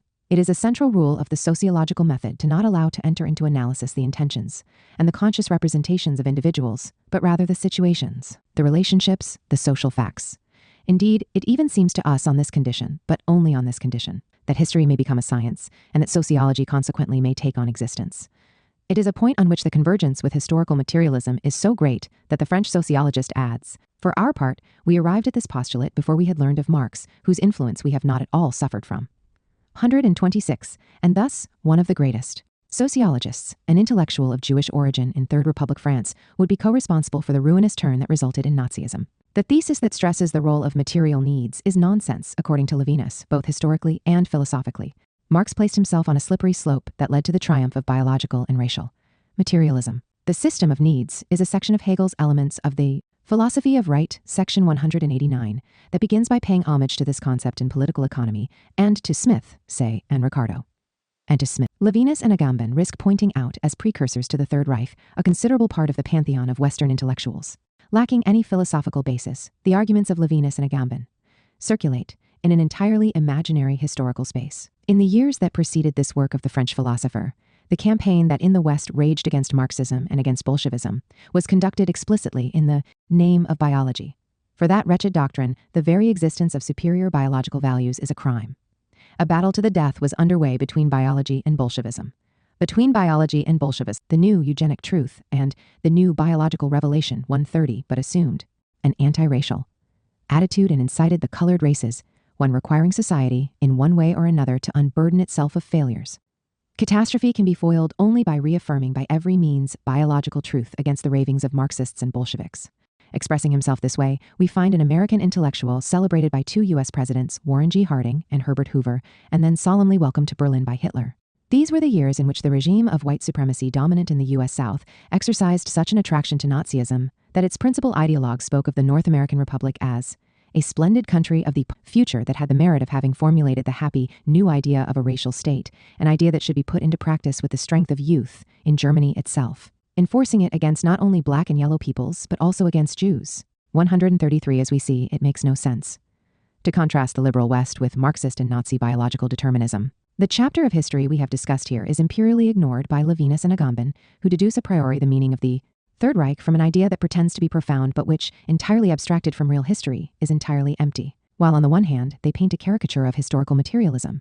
On the other, Levinas and Agamben offer a vision of the Third Reich that we could define as Hollywood-esque. The Nazis are immediately recognizable for their crudeness, intent only on speaking of blood, race, and arms, and entirely incapable of articulating a discourse that references interiority, soul, spiritual, or cultural values. In reality, having already refuted these stereotypes are the great intellectuals who were attracted to the Third Reich, Heidegger, Schmidt, etc. Above all, one must reflect on the personality of the Führer himself. As the most authoritative biographers have made clear, from the years of his earliest development, he cultivated the dream of a great artist. The most brutal exercise of power did not prevent him from excluding from the list of authentic leaders those who were without any artistic sensibility, nor from making appeals to teachers to work hard to arouse in men the instinct for beauty. It was what the Greeks considered essential. The Nazi bosses did not disdain paying homage to moral conscience, to the voice perceptible in silence, of which Goethe and Kant wrote, or to the categorical moral law, or even to freedom, to the feeling of responsibility, or to the culture of the soul that it implied. The colonial peoples were excluded from the civil community, moral community, and human community, and so a policy of enslavement of servile races and of annihilation of Jewish Bolshevik agitators that incite them to an insane revolt could go hand in hand with paying homage to the categorical imperative and the celebration of the moral, artistic, cultural, and spiritual values of the West and of the white and Aryan race. So if we want to understand the Third Reich, we must start with the reprise and the radicalization of the colonialist tradition and of the racism intrinsic to it, that is, with the very problem ignored and erased by Levinas and Agamben. This is not to underestimate the novelty of these two authors. The theory of totalitarianism and biopolitics put the Third Reich and the Soviet Union on the same plane, but Marx, if not spared, had not been directly implicated. Now, instead, as a starting point of the parabola that resulted in the Third Reich, which was trying to build a colonial and slave empire in Eastern Europe, and reaffirming the supremacy of the white and Aryan race, we are presented with the philosopher who not only denounced the colonialist system in its entirety, but also denounced black slavery with fiery words and expressed his indignation over the sympathy certain important sectors of the liberal British world had for the secessionist and slavery-based Confederacy. On the other side, we find the liberal world, which for centuries had been amply involved in the world colonialist slavery system and with the regime of white supremacy in the UEU's South, which was still in power in the mid-20th century and which Nazi leaders admired, now immersed in a cleansing bath. It is a total misunderstanding of real history, a history that mostly took place under the banner of an exalted pathos of Europe and of the West, and to which Nazism was anything but foreign. 10. Negri and Hart and the esoteric celebration of empire. The esoteric history of racism and biopolitics is an indirect apologia for the liberal West, whose role as the protagonist of the history of colonial expansion and the racism connected to it is hushed up or greatly underestimated. With Negri and Hart, the picture changes. The apologia becomes direct and esoteric and emphatic. This might seem like a polemical judgment. To refute this impression, engaging in a sort of intellectual experiment, or, if one likes, a game, may be useful. Let's compare two pieces by authors who compare the United States favorably to Europe. The first celebrates the American experience, emphasizing the difference between a nation conceived in liberty and dedicated to the proposition that all men are created equal, and the nations of the Old World, which certainly were not conceived in liberty. And now, let's see the second. Was not American democracy, in fact, founded on the democracy of Exodus, on affirmative and non-dialectical values, and on pluralism and freedom? Did not these values, along with the notion of new frontiers, perpetually recreate the expansion of its democratic basis beyond every abstract obstacle of the nation, ethnicity, and religion? When Arendt chimed the American Revolution to be superior to the French because the American was an unlimited search for political freedom and the French a limited struggle over scarcity and inequality, she not only celebrated an ideal of freedom that Europeans no longer knew, but also reterritorialized it in the United States. 137. Which of these two pieces is more apologetic? It is difficult to say. Both observe the most rigorous silence about the fate of the indigenous peoples and of blacks, the Monroe Doctrine, the subjugation of the Philippines, and the merciless repression and genocidal practices against its independence movement. And even if the scale of the erasures and the apologetic zeal left us with no desire to side with either of them, we can say that the second piece is more inspired and lyrical. It came from the pens of Hart and Negri, while the first was by Leo Strauss, the leading author for U.S. neoconservatives. With little variation, this intellectual experiment and this game can be repeated over and over and always with the same result. What is the real meaning of the revolt against the government of London by the English colonies in America that resulted in the founding of the United States? We have seen the enthusiasm expressed by two authoritative exponents of Western Marxism. Now, let's read the analysis of an American scholar. The American Revolution was not a social revolution like the French, Russian, Chinese, Mexican, or Cuban revolutions. It was a war of independence. Moreover, it was not a war of independence of natives against alien conquerors, like the struggles of the Indonesians against the Dutch or the Vietnamese, or the Algerians against the French, but instead a war of settlers against the home country. Any recent parallels are in the relation of the Algerian colons to the French Republic, or the Southern Rhodesians to the United Kingdom. 138. At least as far as the relations with the colonial peoples and those of colonial origin are concerned, the founding of the United States resembled more a counter-revolution than a revolution. A conservative author, Samuel Huntington, who was at the time a rising and authoritative U.S. historian, recognized this, but it is blasphemy to the authors of Empire. Let's continue with the comparison. In our own times, eminent liberal scholars describe the history of their own country as the history of a Herrenvolk democracy, that is, a democracy that existed only for the Herrenvolk. Significantly, they have recourse here to the language of Hitler, for the people of the masters, and that, on the other hand, it did not hesitate to enslave blacks and exterminate the native peoples from the face of the earth. Only in the United States was there a stable and direct link between the property and slaves and political power. Only in the United States did slave owners play a central role in founding a nation and creating representative institutions.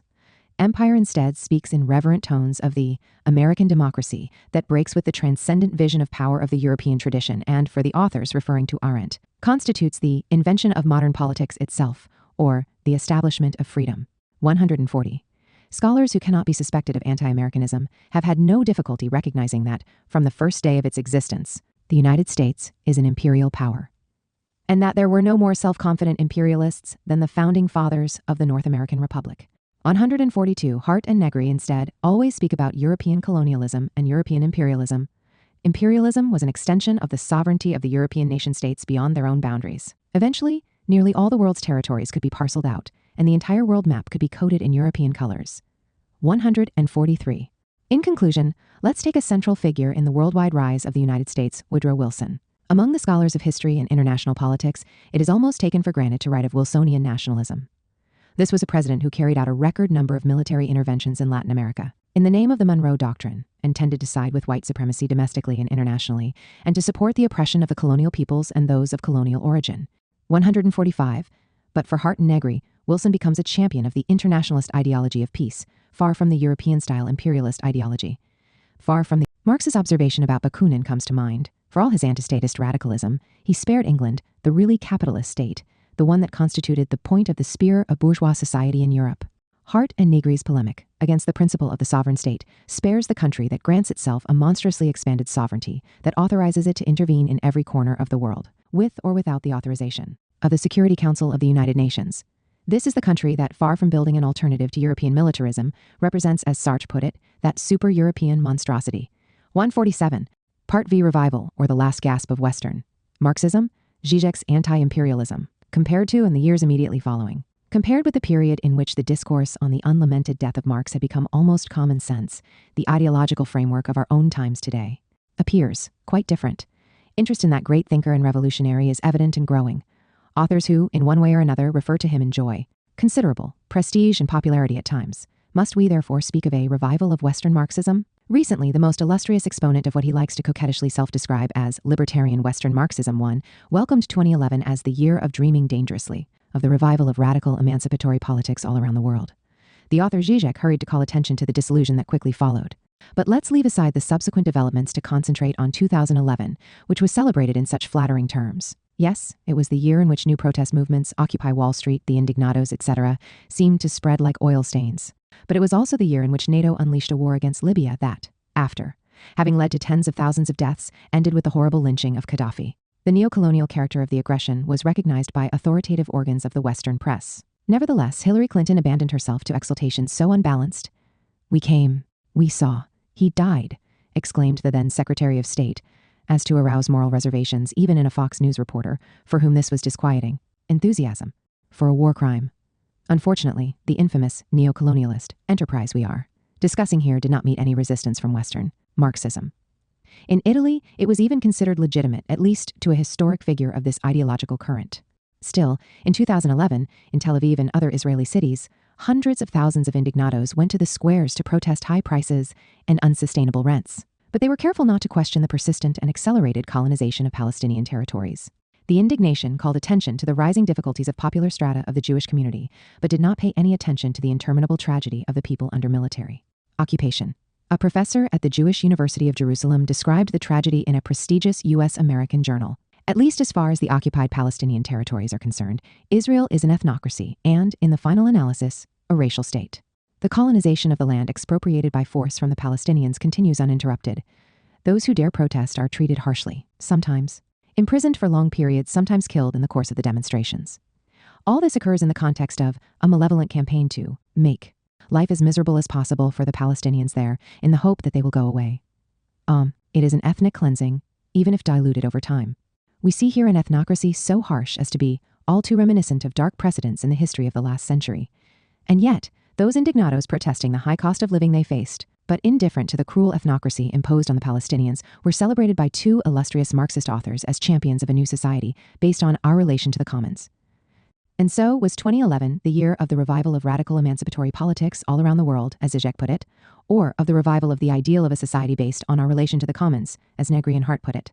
Or was it the year in which colonial and neo-colonial misdeeds were greeted with silence or conniving even in the traditional areas of the left? Completely erasing the fate of colonized peoples from their balance sheet, Zizek, Hart, and Negri reproduced the basic limitation of Western Marxism by diluting it even further. From this point of view, the success that Zizek especially has enjoyed in our own times brings to mind, rather than a revival, the last gasp of Western Marxism. The removal of the colonial question is an integral part of the theoretical and political platform of the Slovenian philosopher. Far from the wished-for and dreamed-of totally other, capitalism completely dominates the world. It makes no sense to distinguish the imperialist and colonialist powers from those countries that only a short time ago liberated themselves from colonial domination, and that still, through trial and error, seek to overcome backwardness and achieve full independence economically, and build for themselves political institutions adequate to their socioeconomic conditions and to their geopolitical situation. Zizek is no less hostile than Arendt to the category of the Third World. Indeed, he is more radical in his opposition to it. His irony is cutting against those countries that, despite identifying with a revolutionary ideology and sometimes with Marxism, fly the banner of anti-imperialism. Today's predominant class struggle is no longer between the capitalists and proletariat in each country, but instead occurs internationally between states rather than social classes. In this way, the Marxian critique of capitalism itself is reduced to and deformed into a critique of imperialism, which loses sight of what is essential, and that is the capitalist relations of production. Once the terrain has been cleared of the categories of the Third World, imperialism, anti-imperialism, and so forth, the only sensible distinction, as far as the present is concerned, would be that between authoritarian capitalism and that which is not authoritarian. In the former category, the first place goes to China, but Vietnam and perhaps Cuba also can be placed there. After the latter's recent opening to the market and the private sector economy, which at least tend toward capitalism. In any case, the countries of Latin America, marked by a populist capitalism and inclined toward caudillismo and authoritarianism, also end up there. Looking closely, this represents the distinction disdained by the Slovenian philosopher, that of the Third World on the one side and the capitalist West, with its persistent colonial tendencies on the other. Only now, this distinction is reintroduced to the exclusive glory of the liberal West, which becomes the model to which the Third World countries must aspire. In conclusion, Zizek's vision is not any different from the self-consciousness of the dominant classes in Europe and in the United States. The discovery of this convergence is not in itself a refutation of it. However, the refutation is provided by the Slovenian philosopher himself. He comments on the directive that Kissinger imparted to the CIA to destabilize Salvador Allende's Chile, make the economy scream, and emphasizes how this same policy has continued to be used against Hugo Chávez's Venezuela. Zizek avoids, however, a question that imposes itself. Why would the Venezuela of Chávez and Maduro be considered more authoritarian than the country that tries by every means to destabilize it and to subjugate it, and that seeks to exercise its dictatorship over Latin America and over the world? Certainly, from the point of view of the self-consciousness of the liberal West, the despotism exercised against the colonial peoples is irrelevant. Based on this logic, on the occasion of his first inaugural address, Bill Clinton celebrated the United States as the oldest democracy in the world. No attention was given to the enslavement of blacks, or to the expropriation, deportation, and decimation of the indigenous peoples. Zizek proceeds by a similar abstraction, a rather arbitrary one, in which he does not even ask whether the authoritarianism of Washington is not in some way the cause of the authoritarianism of Caracas. We can make a general assessment here. It is quite strange to find a critic of capitalism who spares the worst aspects of this system, which are quite evident according to Marx in the colonies. A critique of waged work silent on forced labor would lack credibility. But the history of forced labor in its many forms is, in large part, the history of colonial oppression. And it is, without a doubt, misleading for a critic of authoritarianism, such as Zizek invite us to pass over the authoritarianism enacted against peoples by a great power or by a coalition of powers, who are subjected to devastating embargoes or bombardment and military occupation. 2. Zizek, the degradation of the anti-colonial revolution, and the demonization of Mao, the lack of attention to the struggle between colonialism and anti-colonialism, also emerges from the chapters of history described by the Slovenian philosopher of the revolution of the black slaves of Saint-Domingue, Haiti. He observes that it ended in regression into a new form of hierarchical rule after the death of Dessalines in 1806.1. 2. The observation is just if we look only at domestic politics. Internationally, the picture looks very different. Despite failing to find a stable form to transcend autocracy, the power of the ex-slaves continued to play a revolutionary role. It was Alexandre Pichon, president of Haiti from 1806 to 1818, who got Simon Bolivar to commit himself to the immediate liberation of slaves in return for support for the struggle of Latin America for its independence from Spain. Obstinately defending the institution of slavery was the Democratic Republic of North America, which, with a policy of embargo and naval blockade, sought to impose starvation or capitulation on Haiti, the country that, notwithstanding the despotism of its political regime, still embodied the cause of abolitionism and of freedom for blacks. To resort to the criterion that Zizek makes central for the reading of the present, we would have to say that Haiti represented authoritarian capitalism, while the United States represented more or less democratic capitalism. But this reading helps us understand very little of the present or the past, and indeed does violence to both. No less one-sided is the judgment of the Slovenian philosopher on the Soviet Union after the death of Lenin. I will limit myself here to reproducing a lapidary condemnation. This is why Heidegger is wrong when he reduces the Holocaust to the industrial production of corpses. It was not that. Stalinist communism was that. Let's leave aside the taste for provocation by an author who sometimes prefers fireworks displays to arguments. This is not what is essential. We have seen eminent historians characterize Hitler's aggression in the East as the greatest colonial war of all time, a colonial war that, as we know, Stalin prepared for even before coming to power. So the least we can say is that the theorist of libertarian Western Marxism doesn't have an anti-colonialist bias. Just as he ignores the international role of Haiti, the embodiment of the cause of abolitionism notwithstanding its despotic regime, so he does not pay any attention to the international role of the Soviet Union of Stalin, which, frustrating the attempt by Hitler to reduce Eastern Europe to the German Indies, sounded the death knell for the world colonialist system, at least in its classical form. The pose Zizek assumes on another, more recent chapter of history, this time regarding China, is especially significant, referring to the grave economic crisis and the terrible famine provoked or gravely exacerbated by the Great Leap Forward in 1958-59. He discusses with distracted disinterest Mao's ruthless decision to starve tens of millions to death in the late 1950s. When, for the first time I came across this statement, I was stunned. Was the Italian translation perhaps imprecise or too emphatic? But no. The original English is unequivocal and even more chilling than the translated version. In the Italian, we find the phrase 10 million people, but the original has it as tens of millions. Probably the Italian translator had tried to safeguard the prestige of the author being translated, reducing the scale. In any case, we must acknowledge something, the recurring motif of the campaign, committed to demonizing, together with the leader who exercised power in Beijing for more than a quarter of a century. The People's Republic of China itself, the republic founded by the greatest anti-colonialist revolution in history. Such a motif is echoed without any critical caution by the most famous exponent of libertarian Western Marxism. However, the accusation does not find supporting evidence among the most serious authors. Even the Black Book of Communism, while insisting on the colossal proportions of the disaster, recognizes that undoubtedly it was not Mao's intention to kill so many of his compatriots.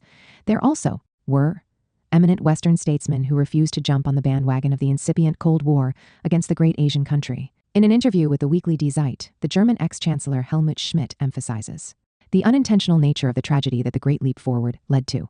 Henry Kissinger also argued similarly. Certainly, it was one of the worst famines in human history, and yet Mao sought to maximize the industrial and agricultural development of China, wanting to rapidly catch up to the West, and therefore provide a widespread and generalized condition of well-being. So summing up, according to the illustrious U.S. scholar and politician, Mao had once again called on the Chinese people to move a mountain, but this time the mountain did not move. Although marked by honesty and intellectual seriousness, the above-mentioned positions are limited. They ignore the historical context in which the Great Leap Forward took place and which follows the long struggle between colonialism and anti-colonialism. We have already seen the concern expressed by Mao on the immediate eve of the proclamation of the People's Republic of China. The country, notwithstanding the glorious struggle for national liberation now concluded, risked being economically dependent on the United States and thus becoming a semi-colony. In effect, the Truman administration's directives were clear and merciless, already in a desperate condition because of decades of war and civil war. The People's Republic of China, which was not admitted to the United Nations, was encircled and threatened militarily. It now had to be subjected to an economic war that would have brought it to a catastrophic economic situation, toward disaster and collapse. That would have provoked the political defeat of the Chinese Communist Party as well, which up to that moment had only governed more or less extended rural areas and therefore suffered from total inexperience in the field of urban economics. It was this extreme economic fragility and potential fall into or return to the semi-colonial dependence that Mao sought to escape, making an appeal for a military-like mass mobilization of tens of millions of peasants who, despite being illiterate, through their revolutionary enthusiasm would have brought about a prodigious acceleration of economic development. In reality, with his impatience and inexperience in the field of urban economics, the Chinese leader fell into the trap prepared by his enemies. The result was catastrophic. A fact, however, is worth noting. At the start of the 1960s, a figure in the Kennedy administration, Walter W. Rostow, bragged about the triumph of the United States, which could slow the economic development of China by decades, and so the terrifying famine that followed the Great Leap Forward was put on the ledger of the presumed homicidal rage of Mao rather than on the Machiavellian policy pursued by Washington. 18. In conclusion, Margolin, Schmidt, and Kissinger are at fault for not fully placing the disastrous utopian experiment of Mao in the historical context of the colonial tragedy that opened with the Opium Wars and was still going on in the years of the Great Leap Forward. Instead, Zizek, by removing the struggle between colonialism and anti-colonialism and Mao's troubled race to escape from the desperate mass misery that had resulted from colonial aggression and domination, puts it all on the ledger of the homicidal folly of the Chinese leader. 3. Harvey and the absolutization of inter-imperialist rivalry.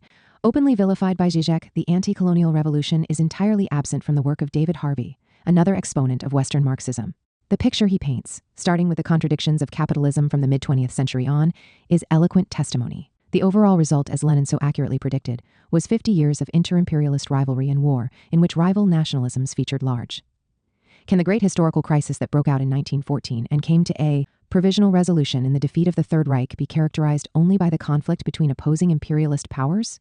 Was the war that saw the indigenous people of Eastern Europe strenuously resist Hitler's attempt to subjugate and enslave them an inter-imperialist war?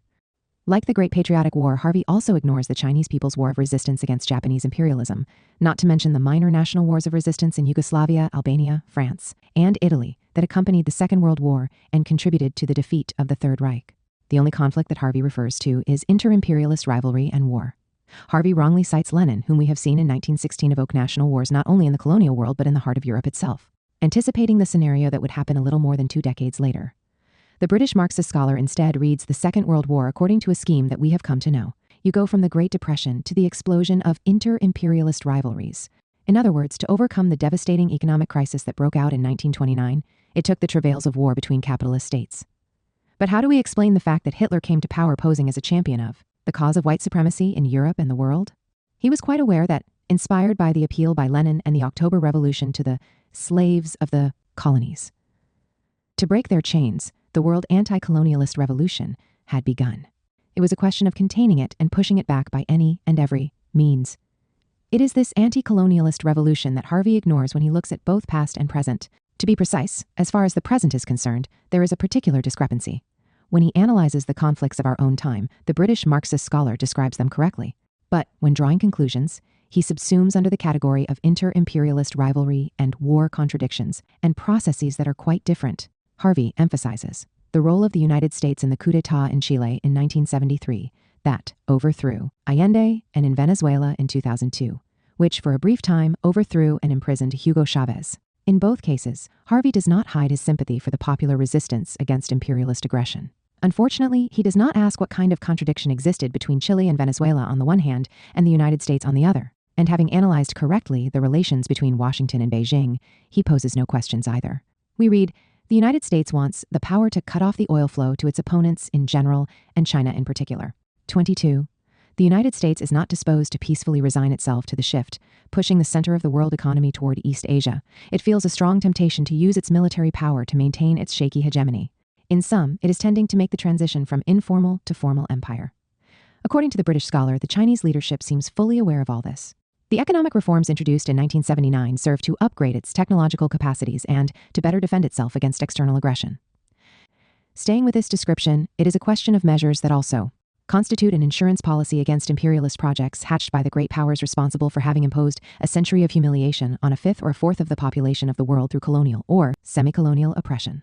But from the general picture painted by the exponent of Western Marxism, there emerges a very different conclusion in passing from the 20th to the 21st century. Echoes of the geopolitical competition that became so destructive in the 1930s begin to be heard. We risk a return to Lenin's scenario of violent competition between capitalist power blocks. History is the repetition of identity. It is the eternal rivalry between capitalist and imperialist powers. The cautionary warning by Lenin that the British Marxist scholar ignores comes to mind. One cannot adequately understand imperialism if one loses sight of the enormous importance of the national question. 4. If only Badiou had read Togliatti. Among the most recent exponents of Western Marxism, Alain Badiou seems to be the most equipped to overcome the limits of this current of thought. He had the rare courage to speak of 1989. This is true with particular clarity internationally speaking. The collapse of the Soviet Union was certainly not seen as a moment of liberation by the Palestinian people, who saw themselves exposed to Israeli colonial expansionism, now without any defense, or by the Cuban people, who only through great sacrifices have been able to defend their independence from Washington's attempts to restore the Monroe Doctrine.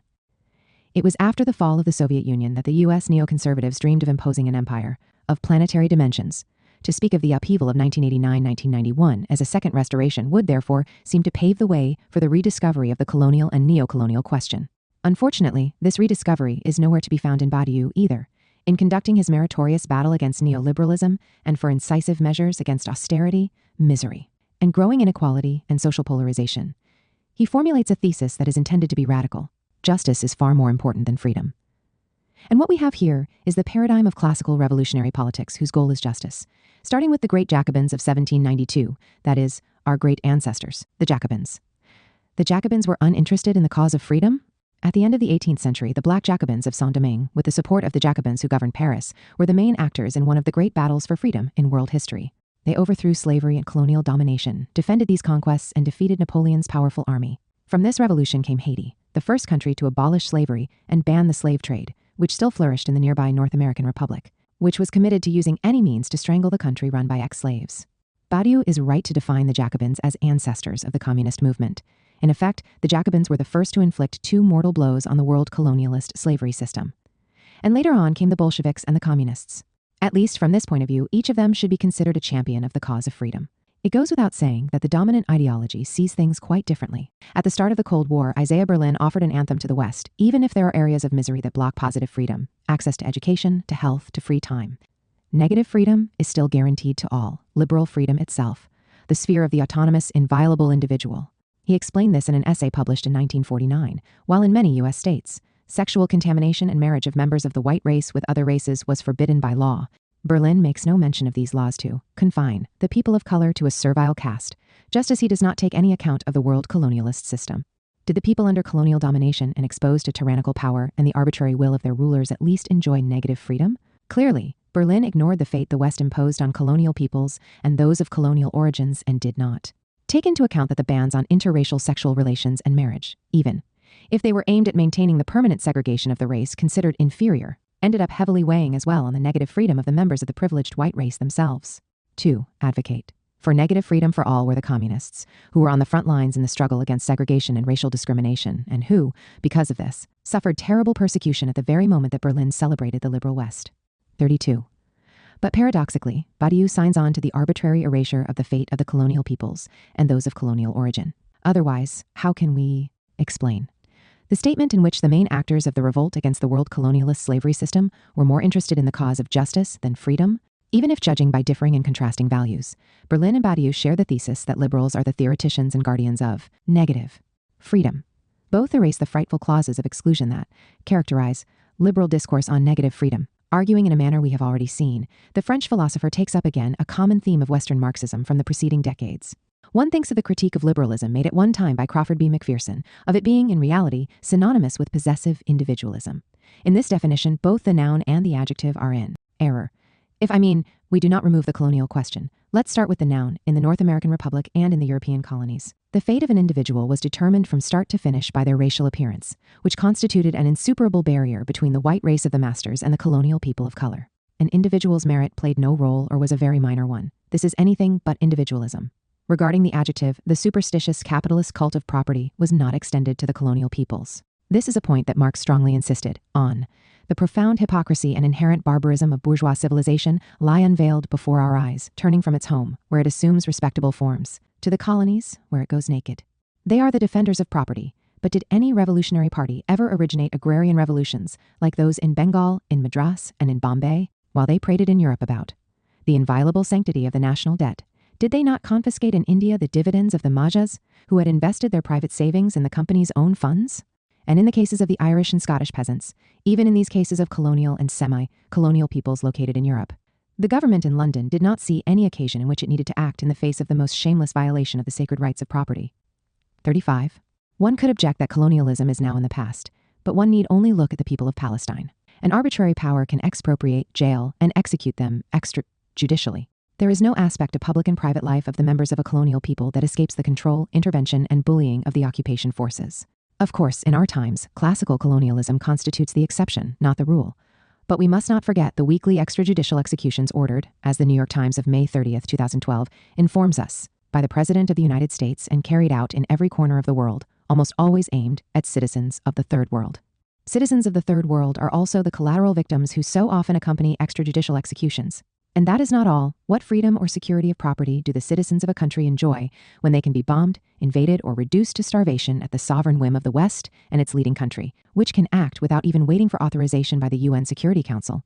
As authoritative organs of the Western press inform us when the United States or the British or the French Secret Services decide to destabilize a country deemed rebellious. The first operation carried out is this. The threat of being brought before the International Criminal Court is made against the functionaries that do not come over to their side, which is so not nonpartisan that, while it can rage against the head of state of a country that has been attacked and defeated, it cannot investigate the latest acts by U.S. soldiers or contractors, whatever the crimes committed by them or that they have been accused of. This double standard is a constituent of the colonial tradition, and the struggle between colonialism and neocolonialism on the one hand, and anti-colonialism on the other, even if it assumes new forms, is anything but over. This means that even in our own times struggling against and neocolonialism, Marxists can advance the cause of negative freedom in a universal sense. 36. In the first place, what defines the intolerably inhuman nature of capitalist society is not the propertied or possessive nature of its individual McPherson, nor the priority it accords to freedom rather than to justice Badiou, but rather the tyranny and terror unleashed on the colonies, Marx, or the barbaric discrimination between human creatures that Togliatti referred to, based on the lessons of Marx and Lenin, confined by Anderson and by many others before him to Eastern Marxism. The leader of the Italian Communist Party had the merit to refuse every contrast between freedom and justice. Certainly, in advocating for one or the other, it is important to consider objective conditions. Even for the classic authors of liberalism, a situation of war or civil war makes security a priority over freedom. It remains the case that Togliatti saw in communism the movement that certainly fought for social rights, but also, at the same time, rejecting the barbaric discrimination between human creatures shows that it takes the right of freedom even more seriously than does the liberal tradition. And exactly for this reason, it considers it a patrimony of our movement and of the communist movement as a whole. One wants to sigh, if only Badiou had read Togliatti, Fuse Group, and the renunciation of power. Western Marxism's break with the anti-colonial revolution is also the refusal to take up the problems arising from taking power. Even on this issue, there is a contrast between Western and Eastern Marxism. Addicted to the role of opposition and critique, and to varying degrees influenced by messianism. The former look with suspicion and disapproval at the power that the latter are called upon to wield by the victory of the revolution. It is power as such that is the object of indictment by the young bloc. Dominance and power in themselves are evil, but it is necessary to confront power in terms of power, as a categorical imperative with revolver in hand, wherever and as long as power cannot otherwise be destroyed, wherever and as long as everything diabolical still balks so violently at the undiscovered amulet of purity, and thereafter finally discharge authority, the power even of the good, the lie of vengeance and its right, as methodically as possible. 38. If, even for a brief period, the young German philosopher did consider the management of power, others found themselves disoriented and alarmed by this very prospect. Immediately after the October Revolution, those who defended its legitimacy and historical necessity asserted that the Bolsheviks could not renounce the power they had acquired in the struggle against the war since this would prolong this senseless carnage. It was an argument that did not impress the majority tendency of the Italian Socialist Party. It was absurd and had to energetically refuse power. Even in Italy, it was absurd to pose the problem of the conquest of power. The liquidation of the war must be done by those who wanted it. From the misery it leaves us, we must profit by our critique, by our work of propaganda and of preparation. One wonders at the tendency to identify the work of the Socialist Party and the socialist movement as critique, rather than as a struggle to transform the socio-political reality by taking power. Critique later became the key word of critical theory, whose approach found its classic formulation in the peremptory incipit of negative dialectics by Adorno. Philosophy, which once seemed outmoded, remains alive because the moment of its realization was missed. The summary judgment that it had merely interpreted the world is itself crippled by resignation before reality, and becomes a defeatism of reason after the transformation of the world failed. Praxis, delayed for the foreseeable future, is no longer the court of appeal against self-satisfied speculation, but, for the most part, the pretext under which executives strangulate that critical thought as idle, which a transforming praxis most needs. 41. The anti-colonial revolution and the overthrow of the world colonialist slavery system, founded on the negation of the universal concept of humanity, and on the reification of the majority of humanity. But in the view of the exponent of critical theory, the transformation of the world had failed and philosophy missed its realization, only because everything was taking place according to an unexpected process, unforeseen and distorted, a process that was far from calling into question power as such. Unlike Adorno, Sartre is a passionate champion of action, praxis, and political commitment. And yet, the philosopher of engagement has something in common with the exponent of critical theory. Recurrently and throughout the critique of dialectical reason, he seeks the reason why the fused group, that is, the main actor of the revolution, tends to fall back in a way that is difficult to resist into a practico-inert structure that is hierarchical and authoritarian. Only the initial moment of the revolution is exultant and magical, when a power considered intolerable by public opinion at large is overthrown. But certainly not so is the consolidation of the new power and the construction of the new order. Power corrupts. It is an approach that, in different ways, we find among not a few exponents of Western Marxism. In reconstructing its evolution, after having declared that he has never had any interest in the Third World, the Italian theorist of operaismo, Mario Tronti, proceeds. But we welcome the fact that the 20th century workers had disrupted the long and glorious history of the lower classes with their desperate rebellions, their millennial heresies, their recurrent and generous attempts, always painfully repressed, at breaking their chains. 42. In this case, far from exercising power, the subaltern classes cannot even overthrow the ancien regime. But the repeated defeats do not result in any rethinking. They do not lead to a critique of millenarianism, and they are only partly a cause of suffering. From a different perspective, they are the revival of the revolutionary project's ambitious grandeur, and the cause's purity and nobility. Power continues to be an element of contamination. Let's read now the two authors of Empire. From India to Algeria, from Cuba to Vietnam, the state is the poisoned gift of national liberation. Yes, the Palestinians can count on the sympathy and support of Western Marxism. But from the moment in which the Palestinians are institutionalized, one can no longer be at their side. The fact is that as soon as the nation begins to form as a sovereign state, its progressive functions all but vanish. 3. And so we can be sympathetic to the Chinese, Vietnamese, Palestinians, or any other people only so long as they are oppressed, humiliated, and without any power. That is, as long as they are in the hands of colonialism and imperialism. We can support their struggle for national liberation only as long as it continues to be defeated. The defeat or the inconclusiveness of a revolutionary movement is the precondition for certain exponents of Western Marxism to celebrate themselves and enjoy being rebels who, in any circumstance, refuse to contaminate themselves with constituted power. The tendency described here has found a home in a recent book, which has been quite successful among Western Marxists, and whose title invites us to change the world without taking power. 44. To renounce power to concentrate on the critique of the existing order and avoid the distractions and compromises that the prospect of taking power inevitably leads to seems a noble and high-flying approach. But in light of this new truth, how small seem, retrospectively, the great struggles of the colonial peoples, the subaltern classes, and women to end the three great forms of discrimination: race, class, and gender. That excluded these three groups from enjoying political rights and the possibility of influencing the composition and direction of the organs of power. Small also appear the struggles for emancipation of the colonial peoples that, among other things, were clearly struggles for power.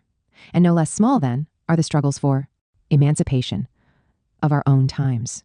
There are many, even beyond those on the left, that denounce the fact that in the West, democracy has been revealed to always be more of a plutocracy, the power of great wealth and finance that can avail itself of an electoral system that, in varying ways, makes it difficult or impossible for the popular classes to gain control of the representative organs and of the highest political offices. What does all this matter if the real problem is to change the world without taking power? Plutocracy also makes itself felt internationally. Churchill acknowledged this in his own time when he said, "The government of the world must be entrusted to satisfied nations, who wish nothing more for themselves than what they have. If the world government were in the hands of hungry nations, there would always be danger." In organs like the World Bank and the International Monetary Fund, it is the masters of yesterday and today who make the law. These forces seek to exclude even the UN, demanding for the West alone the satisfied nations, of which Churchill spoke, the power to unleash war in every corner of the globe, even without authorization by the UN Security Council. The new truth proclaimed by Holloway is, in fact, the truth of religions. Immediately after the defeat of the Jewish national revolution, crushed by Roman imperialism, Jesus proclaimed, "My kingdom is not of this world." The self-dissolution of Western Marxism here is reconfigured as the abandonment of the terrain of politics and its ending up in religion. 6. The struggle against the phrase from Robespierre to Lenin.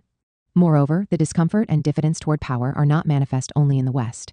In Russia, the adversaries of Marxism criticized its followers, even the most revolutionary, for being only talkers incapable of governing and running a country and so inclined to seek refuge from the responsibilities of power. On the immediate eve of the October Revolution, to convince his own party comrades to overcome their hesitations, Lenin, in an article, reported on the derisory portrait that the adversaries of the Bolsheviks painted of them. The Bolsheviks, except for a few fanatics, are brave only in words. They would not attempt to take full power on their own accord. Disorganizers and disruptors par excellence, they are really cowards who in their heart of hearts are fully aware of both their own intrinsic ignorance and the ephemeral mature of their present successes. Irresponsible by their very nature, anarchists in method and practice, they should be regarded only as a trend of political thought, or rather, as one of its aberrations. Knowing how things turned out, we can smile today at this portrait, but we must not forget its history. For centuries, conservative and liberal cultures have denounced the abstractnesses of intellectual supporters of radical social and political transformation. To nurture utopias and dreams of social palingenesis, the recurring theme of the liberal conservative indictment can only be the work of intellectuals with no experience exercising power. Indeed, neither do they have any experience in the administration of large private property. They were, at best, good-for-nothings who made a living by their education and were immersed in an artificial world of books, ideas, and utopias never put to the test of reality and practice. They were beggars of the pen, according to Burke's disparaging definition. So how could they expect to govern a state or exercise a task beyond their abilities? 47. However self-interested and full of classist spirit it might be, this criticism is not without some truth. There is no doubt that the propertied intellectuals arrived at their appointment with the crisis of the Ancien regime having some real experience of the exercise of power. In the U.S. Revolution, the slave owners played a disproportionate role, such that in the first decades of its existence, the North American Republic saw an almost uninterrupted series of slave owners hold the presidency. Before the foundation of the new state, they were not limited to enjoying their slaves as a species of peculiar private property alongside their other property. They had exercised legislative, judicial, and executive power over their slaves. They arrived well prepared for the exercise of political power in the strict sense. Analogous considerations hold for liberal England as well. Property in slaves was not absent, though the latter were located across the sea, but it was the great landowners that set the tone for the House of Lords and of Commons in the liberal culture, and they, given the social relations of the time, exercised some form of power over the peasants, such that sometimes, as happened in particular in the case of the gentry, the small nobility, they held the position of justice of the peace, and so held judiciary power. All told, the two liberal revolutions on both sides of the Atlantic saw the rise to power of classes that had a consolidated practice of administration and governing. The picture changes radically with the French Revolution, above all in its Jacobin phase, and with the October Revolution. In 1794, it was obviously not the slave owners who abolished slavery, but rather the beggars of the pen, the abstract intellectuals, who, just for this reason, were deaf to the appeals and calculations of the owners of human beasts. And in 1917, those calling on the slaves of the colonies to break their chains were not the beneficiaries of colonial exploitation, but their antagonists. Yet again, the abstract intellectuals. However, the merits of these social figures should not blind us to their limitations. Robespierre was forced to polemicize against the champions of exporting the revolution, thinking thereby to bring about a definitive victory over despotism and universal aristocracy, defeating it by oratory tribune, through sublime thought and figures of rhetoric, refusing to support the humiliating Pact of Brest-Litovsk, which the German imperialism of Wilhelm II imposed on Soviet Russia, seizing a conspicuous part of its national territory, a significant part of the Bolshevik Party, without considering the extreme weakness of Soviet Russia at the moment, dreamed of a European revolutionary war that would have resolved everything and made difficult choices unnecessary. Lenin's irony was biting in response. We can't confront a very powerful enemy through unrestrained phrase-making by being intoxicated by phrases. And so, we shall set about preparing a revolutionary army, not by phrases and exclamations. In the end, revolutionary phrases only express feelings, desires, anger, and indignation. But those who see in every compromise with imperialism an abdication of the revolution and morality reply, in the interests of the world revolution, we consider it expedient to accept the possibility of losing Soviet power, which is now becoming purely formal. These are words Lenin described as strange and monstrous. He took a position on them by denouncing the persistent attitude of intellectuals inclined to see in power, with all the compromises, that it inevitably entails a source of moral contamination, and who tended to prefer the role of outside opposition, critical but substantially unrealistic, just as, not entirely wrongly, the liberal and conservative circles had insinuated even on the eve of October. So, in the very moment of the formation of the Communist International, the abstractions of revolutionary intellectuals made themselves felt, East and West. But at a certain point, the bifurcation between them appeared. In the East, having taken power, intellectuals and ex-intellectuals were forced to commit themselves to a trying apprenticeship.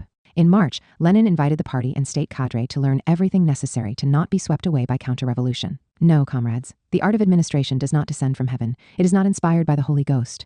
Developments were quite different in the East. The messianic hopes were not realized through the transformation of power into love. But this did not change the attitude of diffidence toward power, seen as a source of intellectual and moral contamination.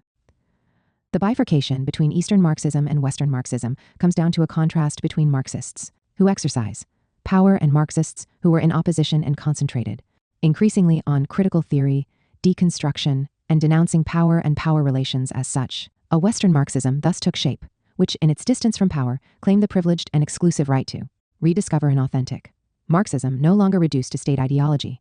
Is this claim justified? If, in one respect, they may increase the clarity of vision, distance from power and disdain toward it can also obstruct vision. Undoubtedly, the challenges of leading a country strongly helped Lenin, Mao, and other leaders, and Eastern Marxism as a whole, to let go of messianic expectations and develop a more realistic vision of building a post-capitalist society. With its persistent attachment to the phrase, Western Marxism has ended up representing two figures that are the main targets of Hegel's criticism. Since critique is satisfying, and indeed in critique one finds one's reason for being, without posing the problem of formulating practical alternatives and of building an alternative historic block to the dominant one. It is the very image of the conceit of what ought to exist when one then enjoys the distance from power as a condition of one's own purity. This embodies the beautiful soul. 7. War and the death certificate of Western Marxism. Reduced to a religion, and indeed a religion of evasion, Western Marxism cannot provide an answer to the problems of the present, particularly the worsening of the international situation. We have seen what has happened in the past few years. On the occasion of the war against Libya in 2011, authoritative organs of the Western press recognized its neo-colonial character, neo-colonial and bloody. An eminent French philosopher, very distant from Marxism, observed, "Today we know that the war resulted in at least 30,000 deaths, against 300 victims of the initial repression carried out by Gaddafi." 53. According to other estimates, the toll of the NATO intervention would be even greater. And the tragedy continues. The country has been destroyed, and people have been forced to choose between desperation at home or fleeing to the unknown, which could be fatal. I am not aware of any exponent of Western Marxism or of libertarian Western Marxism that denounced this horror. Indeed, a personality such as Rossana Rossanda, who, as the founder of the communist Daily Il Manifesto, can be included in the category of Western Marxism or libertarian Western Marxism, went to the very threshold of calling for armed intervention against Gaddafi's Libya. It is a threshold that Susanna Camuso, Secretary General of the CGIL, a union federation that has left long behind its one-time links to the Communist Party and to Eastern Marxism, happily crossed over. How did we get to this point? At the moment of the outbreak of the first war against Iraq, while the Italian Communist Party was dissolving itself, one of its illustrious philosophers, Giacomo Maremma, stated in its party newspaper, UNITA, on January 25, 1991, "Throughout history, it has never happened that a democratic state made war against another democratic state." In reality, the two countries that love to celebrate themselves as the oldest democracies in the world, Great Britain and the United States, were already at war at the moment of the crisis that resulted in the founding of the North American Republic, and they again clashed a few decades later in another war. The War of 1812, fought with such fury that, as we know, Jefferson called it a war of extermination, even if we admit that democratic states live side by side in peace with one another. Does this make irrelevant the genocide that the Democratic Republic of North America carried out against the native peoples, or the genocide the British Empire engaged in against the natives of Australia and New Zealand? On the other hand, was it not Tocqueville, the great theoretician of democracy, who revealed the true face of the colonial wars of the liberal democratic West when he called for genocidal practices against the Algerian population? Already refuted by Togliatti at the start of the Cold War, the myth expressed by Marimow makes clear yet again the missed encounter between Western Marxism and the anti-colonial revolution. Let's now go back in time a few years. In 1999, a war unleashed by NATO without authorization by the Security Council of the United Nations did not hesitate to hit civilian targets, nor to destroy Yugoslavia. The nature of this war was very clear to its apologists. Only Western imperialism, even if few love to call it by name, can now unite the European continent and save the Balkans from chaos. And what good emerges from Kosovo, cut off from Yugoslavia and become the site of a gigantic U.S. military base, is what the world should now take note of. NATO can at will do everything necessary to defend its vital interests. However, at the start of military operations, a major exponent of Western Marxism dared to write, "We must recognize that this is not an act of American imperialism. It is, in effect, an international, or to tell the truth, supranational operation. And its objectives are not guided by the limited national interests of the United States. It is effectively aimed at protecting human rights, or, to tell the truth, human life." 57. A year later, Empire announced the good news. It no longer made sense to speak of imperialism as Lenin had. The world was now unified economically and politically. Even perpetual and universal peace had been assured. This reassuring message was launched while, as we have seen, imperialism was being rehabilitated, explicitly or indirectly. It was a campaign that began with the dissolution of the socialist camp and of the Soviet Union itself, and proceeded to grow on the wave of the wars unleashed by the West and its leading nation. Without authorization by the UN Security Council, to demonstrate that no one could resist the sovereign imperial will of Washington and its closest allies and vassals. In the euphoria of those years, the cry of jubilee intersected with the announcement of ambitious programs.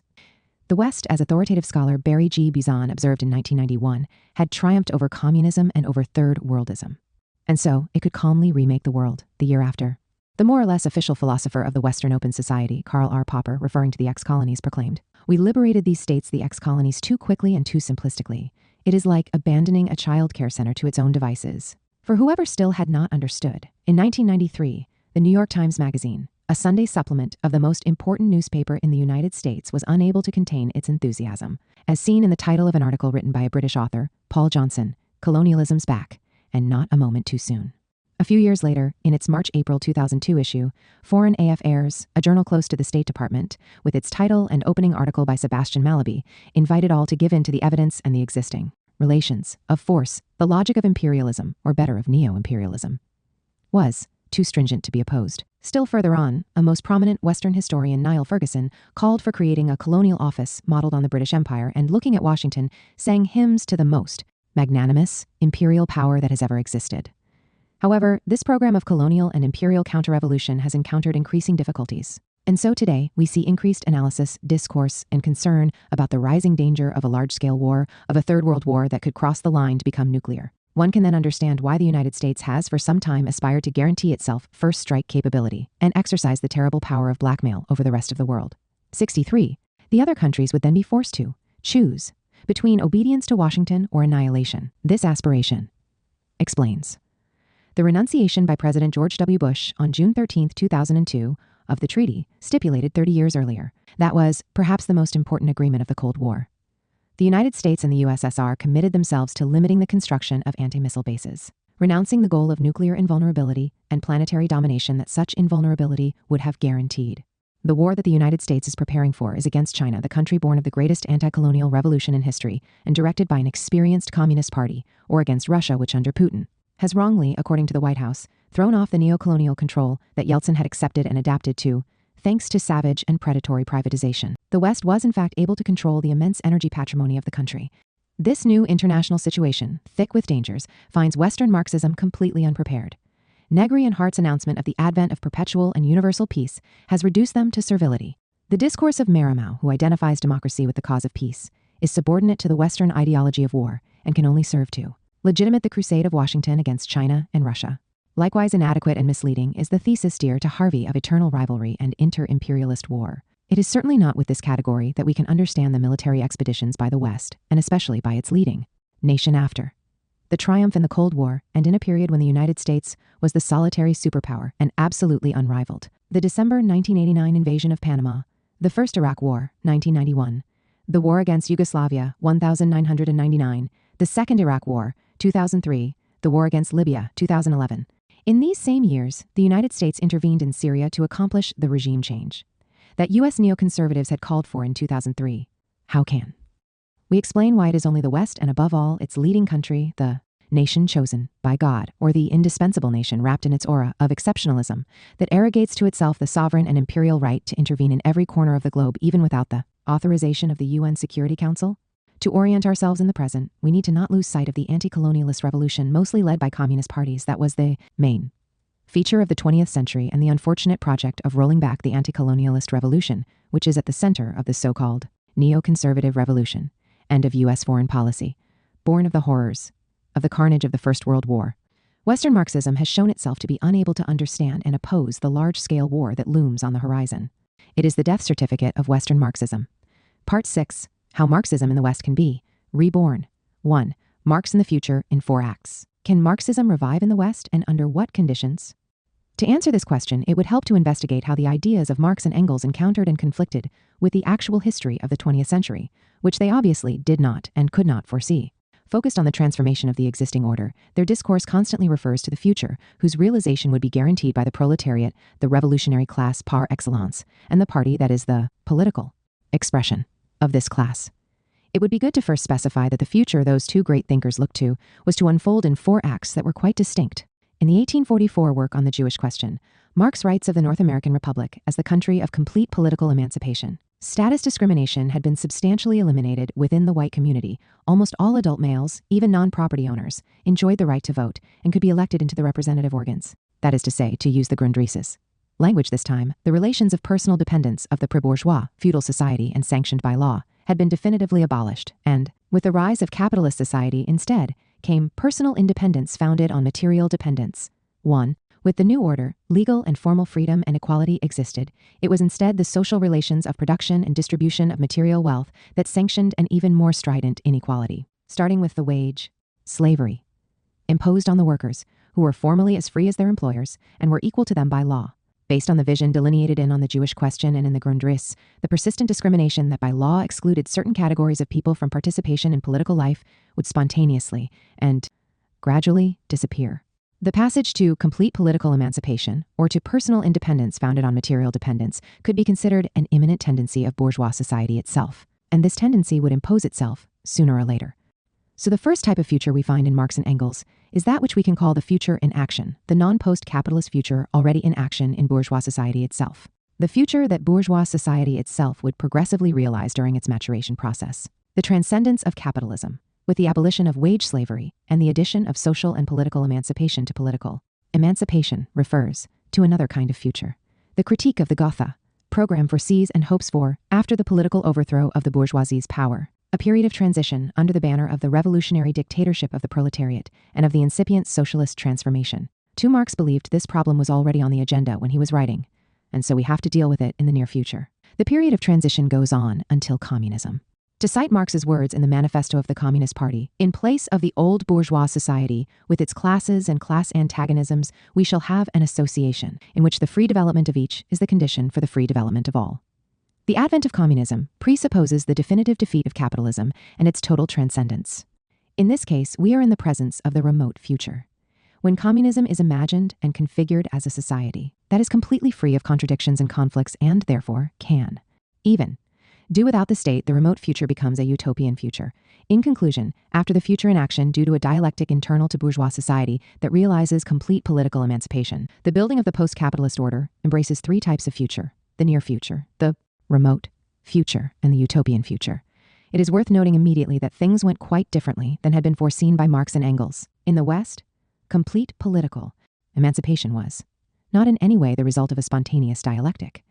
internal to bourgeois society. The first great form of discrimination, the proprietary monopoly of political rights and the exclusion of the non-propertied, was only abolished thanks to a prolonged struggle by the workers' movement, inspired by socialists and Marxists.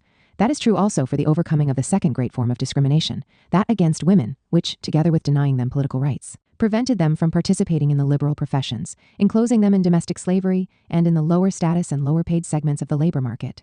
Above all, the history of the third great form of discrimination is important here, that against colonized peoples and those of colonial origin. In the democratic North American Republic, far from seeing a gradual evolution of bourgeois society, the abolition of black slavery was the result of a civil war that brought more deaths for the U.S. population than the two world wars put together. Moreover, the defeat suffered by the South did not signal the end of servile relations of production, which in the colonies continued to exist on a large scale well into the 20th century. In conclusion, centuries of developing the world capitalist system, long hegemonized by countries of stable liberal traditions, have not completed political emancipation. In elaborating an abstract theoretical model by definition, Marx could well state that it was the very internal dialectic of bourgeois society that moved in the direction of complete political emancipation. In reality, this tendency was neutralized by a still stronger tendency of capitalist colonial expansionism. This brought about monstrous forms of inequality and unfreedom, not only in the colonies, but also in the capitalist metropoles themselves. In the United States, which to Marx was the country par excellence of complete political emancipation, even after the Civil War, blacks continued to be deprived of political rights and often also of civil rights. This was demonstrated by the practice of lynching organized as a mass spectacle and signs in front of some public parks in the U.S. South that banned entry to dogs and Negroes. As we know, in China, then reduced to a colony or semi-colony, the Chinese were banned by the master race, the colonizers, on the signs along with dogs, and were exposed to every form of discrimination and outrage, even when, in search of work, they emigrated to the United States. 2. The long struggle against the world colonial slavery system. We are forced to rethink the picture painted by Marx of history and the theory of emancipation. For him, before the decisive revolution that would bring about social emancipation, the starting point was identifying with the U.S. American Revolution, which brought about the country of complete political emancipation, and with the French Revolution, which put political emancipation on the agenda for all of Europe. In reality, we have seen that the revolt of the colonies resulting in the founding of the United States was more of a counter-revolution so far as the relations with the colonized peoples, or those of colonial origin, were concerned. These relations must be the center of our attention for two reasons. It is in the colonies that the harshest system of power emerged, often involving slavery and even genocide against the subject peoples, and suffering under this system of power was the vast majority of humanity. We must then take note of the fact that it was the revolution of the black slaves of Saint-Domingue, led by Toussaint Louverture, that inflicted the first blow against the world colonialist slavery system. If we want to continue to identify the French Revolution as the starting point of the gigantic conflict between emancipation and de-emancipation that runs through contemporary history, we will have to date it differently from the traditional way, finding in 1789-1791 the beginning of the gigantic upheaval, and so intersecting in a process the overthrow of the Ancien Regime in France and the uprising against slavery and colonial subjection in Saint-Domingue. We can describe the nature of the world colonialist slavery system, giving the floor to witnesses and authors who are anything but extraneous to the liberal West. Here is a liberal British historian in the middle of the 19th century, calling attention to the reign of terror imposed by England on India in moments of crisis. A reign of terror to which all the injustice of former oppressors, Asiatic and European, appeared as a blessing. Things went no better for the colonies located in Europe. The friend and companion of Tocqueville on his voyage in America, Gustave de Beaumont, referring to Ireland, speaks of a religious oppression beyond all imagination. The bullying, the humiliations, and the suffering imposed by English tyranny on this enslaved people demonstrate that in human institutions there is a level of egoism and folly, of which it is impossible to define its limits. Of the domination exercised by the British Empire over this unhappy island, he speaks of the extreme limits of evil, of an absolute evil. It is a description that, in our own days, is reserved for the Third Reich. Let's see what happened in the United States. That terror loomed over the black slaves is not astounding. A traveler described the situation in Virginia immediately after the revolt of 1831, led by Nat Turner. Military service by the white patrollers is carried out night and day. Richmond resembles a besieged city. The Negroes don't risk communicating with each other for fear of being punished. More interesting is to note how the terror ended up affecting the white community itself. Here is the testimony of an important Union politician on the prevailing climate in the South in the years preceding the Civil War. The abolitionist party is not absent but is forced into submission by fear. Those who oppose slavery do not dare even to exchange opinions with others who think as they do out of fear of being betrayed. The historian of our own times who records this testimony concludes that, because of lynchings, violence, and threats of every kind, the South silenced not only all opposition, but even the mildest dissent. Beyond the abolitionists themselves, those who were and felt threatened were those who distanced themselves from this merciless witch hunt. all were forced by the terror to keep their mouth shut, to kill their own doubts, to bury their own reservations. There can be no doubt that this describes the efficacy of totalitarian terror and totalitarianism. Herbert Spencer, the liberal philosopher, describes how colonial expansionism, of which the traditionally liberal countries are often the protagonists, works. After the expropriation of the defeated comes their extermination.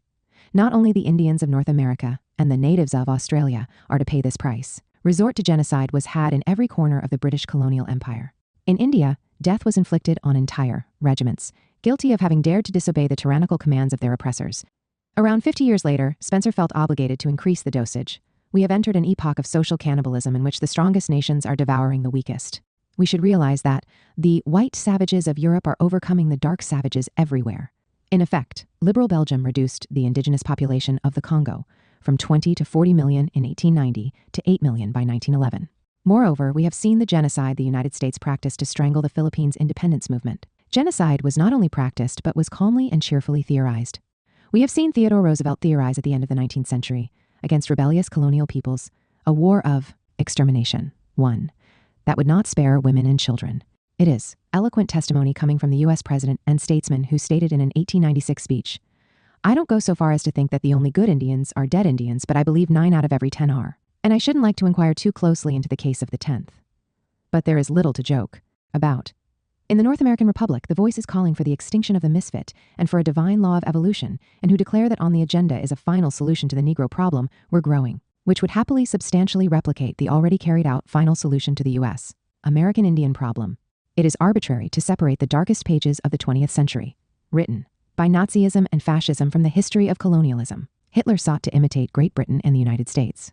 He aimed to establish the German Indies in Eastern Europe, or to promote a form of colonial expansion similar to what had happened in the west of the North American Republic. It is in the course of the colonial and racial oppression of the latter against the indigenous and black people that there emerged what would become the key words of Nazi ideology: Underman, Untermensch, and ultimate solution, Endlösung. The German colonial empire would have to be built on the forced labor of the indigenous people, the Slavs, reduced to conditions of slavery. Even this program based itself on a long-term history that went well beyond Germany. With the end of the U.S. Civil War, the black slaves were now replaced by coolies, semi-slaves from India or China. Independently of the coolies, colonial expansionism, even that of liberal countries, brought with it the imposition of modern forms of slavery or semi-slavery on the subject peoples. It is for this reason that Lenin, regarding the conflict between the great capitalist and colonialist powers in the First World War, spoke of the war between slave owners for the consolidation and reinforcement of slavery. Was this a polemical exaggeration? During the war, in Egypt, peasants, surprised in the bazaar, were arrested and sent to the closest mobilization centers. To use the words of the conservative British historian A.J.P. Taylor, around 50 million Africans and 250 million Indians were forced by England to fight and die en masse in a war of which they knew nothing. 9. If the definition of slavery is the power of life and death exercised by the master, Lenin's characterization is fitting. Over their subject peoples, the great colonialist powers exercised the power of life and death.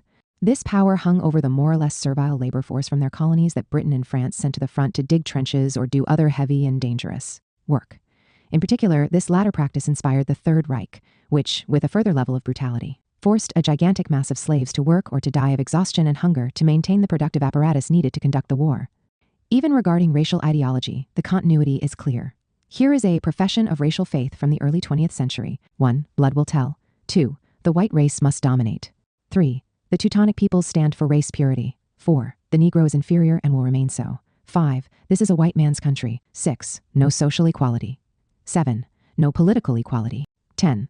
Let there be such industrial education of the Negro as will best fit him to serve the white man. 14. Let the lowest white man count for more than the highest Negro. The above statements indicate the leadings of Providence. 10. Is this a Nazi manifesto? No, it is a manifesto from the United States before the Nazi movement was founded in Germany by armed men in uniform who paraded around for the jubilee of white supremacy and that were determined to use any means to maintain Aryan superiority and the servile or semi-servile conditions of black people. As far as the empire of the rising sun was concerned, in our own time, a conservative historian of great success said of the Japanese that they ended up copying everything from Western clothes and hairstyles to the European practice of colonizing foreign people. Finally, the Italian nationalists who merged into fascism in the name of colonial expansionism went to school on Kipling and on Roosevelt, the British-American school of colonialism and imperialism. 12. The horrors of the colonialist system certainly did not end with the defeat of the Third Reich and its allies. Rather than turn to Algeria and Vietnam, I will limit myself here to the example of two tragedies that are perhaps less well known. Between 1952 and 1959, the Mau Mau Revolt broke out in Kenya. Utilizing the most recent historiography on the question, a prestigious liberal U.S. journal described the methods used by Britain's government to restore stability in the colony. In the Comiti concentration camp, women were interrogated, whipped, reduced to starvation, and subjected to hard labor that included filling common graves with corpses from other concentration camps. Many gave birth at Comiti, but the mortality rate among babies was shocking. Women buried their babies in bunches of 6 at a time. From Africa. Let's move on to Latin America. In these same years, we find the United States not only installing ferocious military dictatorships, but also committing or helping to commit acts of genocide. The Guatemalan Truth Commission makes this clear, referring to the fate of the Mayans, guilty of having sympathized with the opponents of the regime favored by Washington. 14. This world made of slavery, semi-slavery, servile labor relations, monstrous forms of unfreedom, strident forms of discrimination, and frightening exclusionary clauses sanctioned and tolerated by law. This world, after having undergone the first hard blows from the Jacobins in Paris, and above all from the Black Jacobins of Saint-Domingue, was put into deep crisis by the communist movement thanks to the direct action and the influence it exercised. That influence raised alarms even in the very heart of the capitalist metropoles. One thinks of the African Americans. They were oppressed by a regime of white supremacist terrorism when the October Revolution broke out, which then immediately spread a new spirit among the peoples of colonial origin. Rather than submit to oppression as a natural condition and, in any case, an irresistible one, given the existing relations of power, they began to rebel. Here is an African American declaring in a challenging tone, "If fighting for our rights means being Bolsheviks, then we are Bolsheviks, and people should have their souls at peace." In effect, the blacks who decided to throw off the colonial and racial yoke constituted an essential component of the Communist Party then forming. The whites who collaborated with them were also considered foreigners and members of inferior races and treated as such. So, what being a communist and challenging white supremacy meant was to face the possibility of imprisonment, beatings, kidnapping, and even death.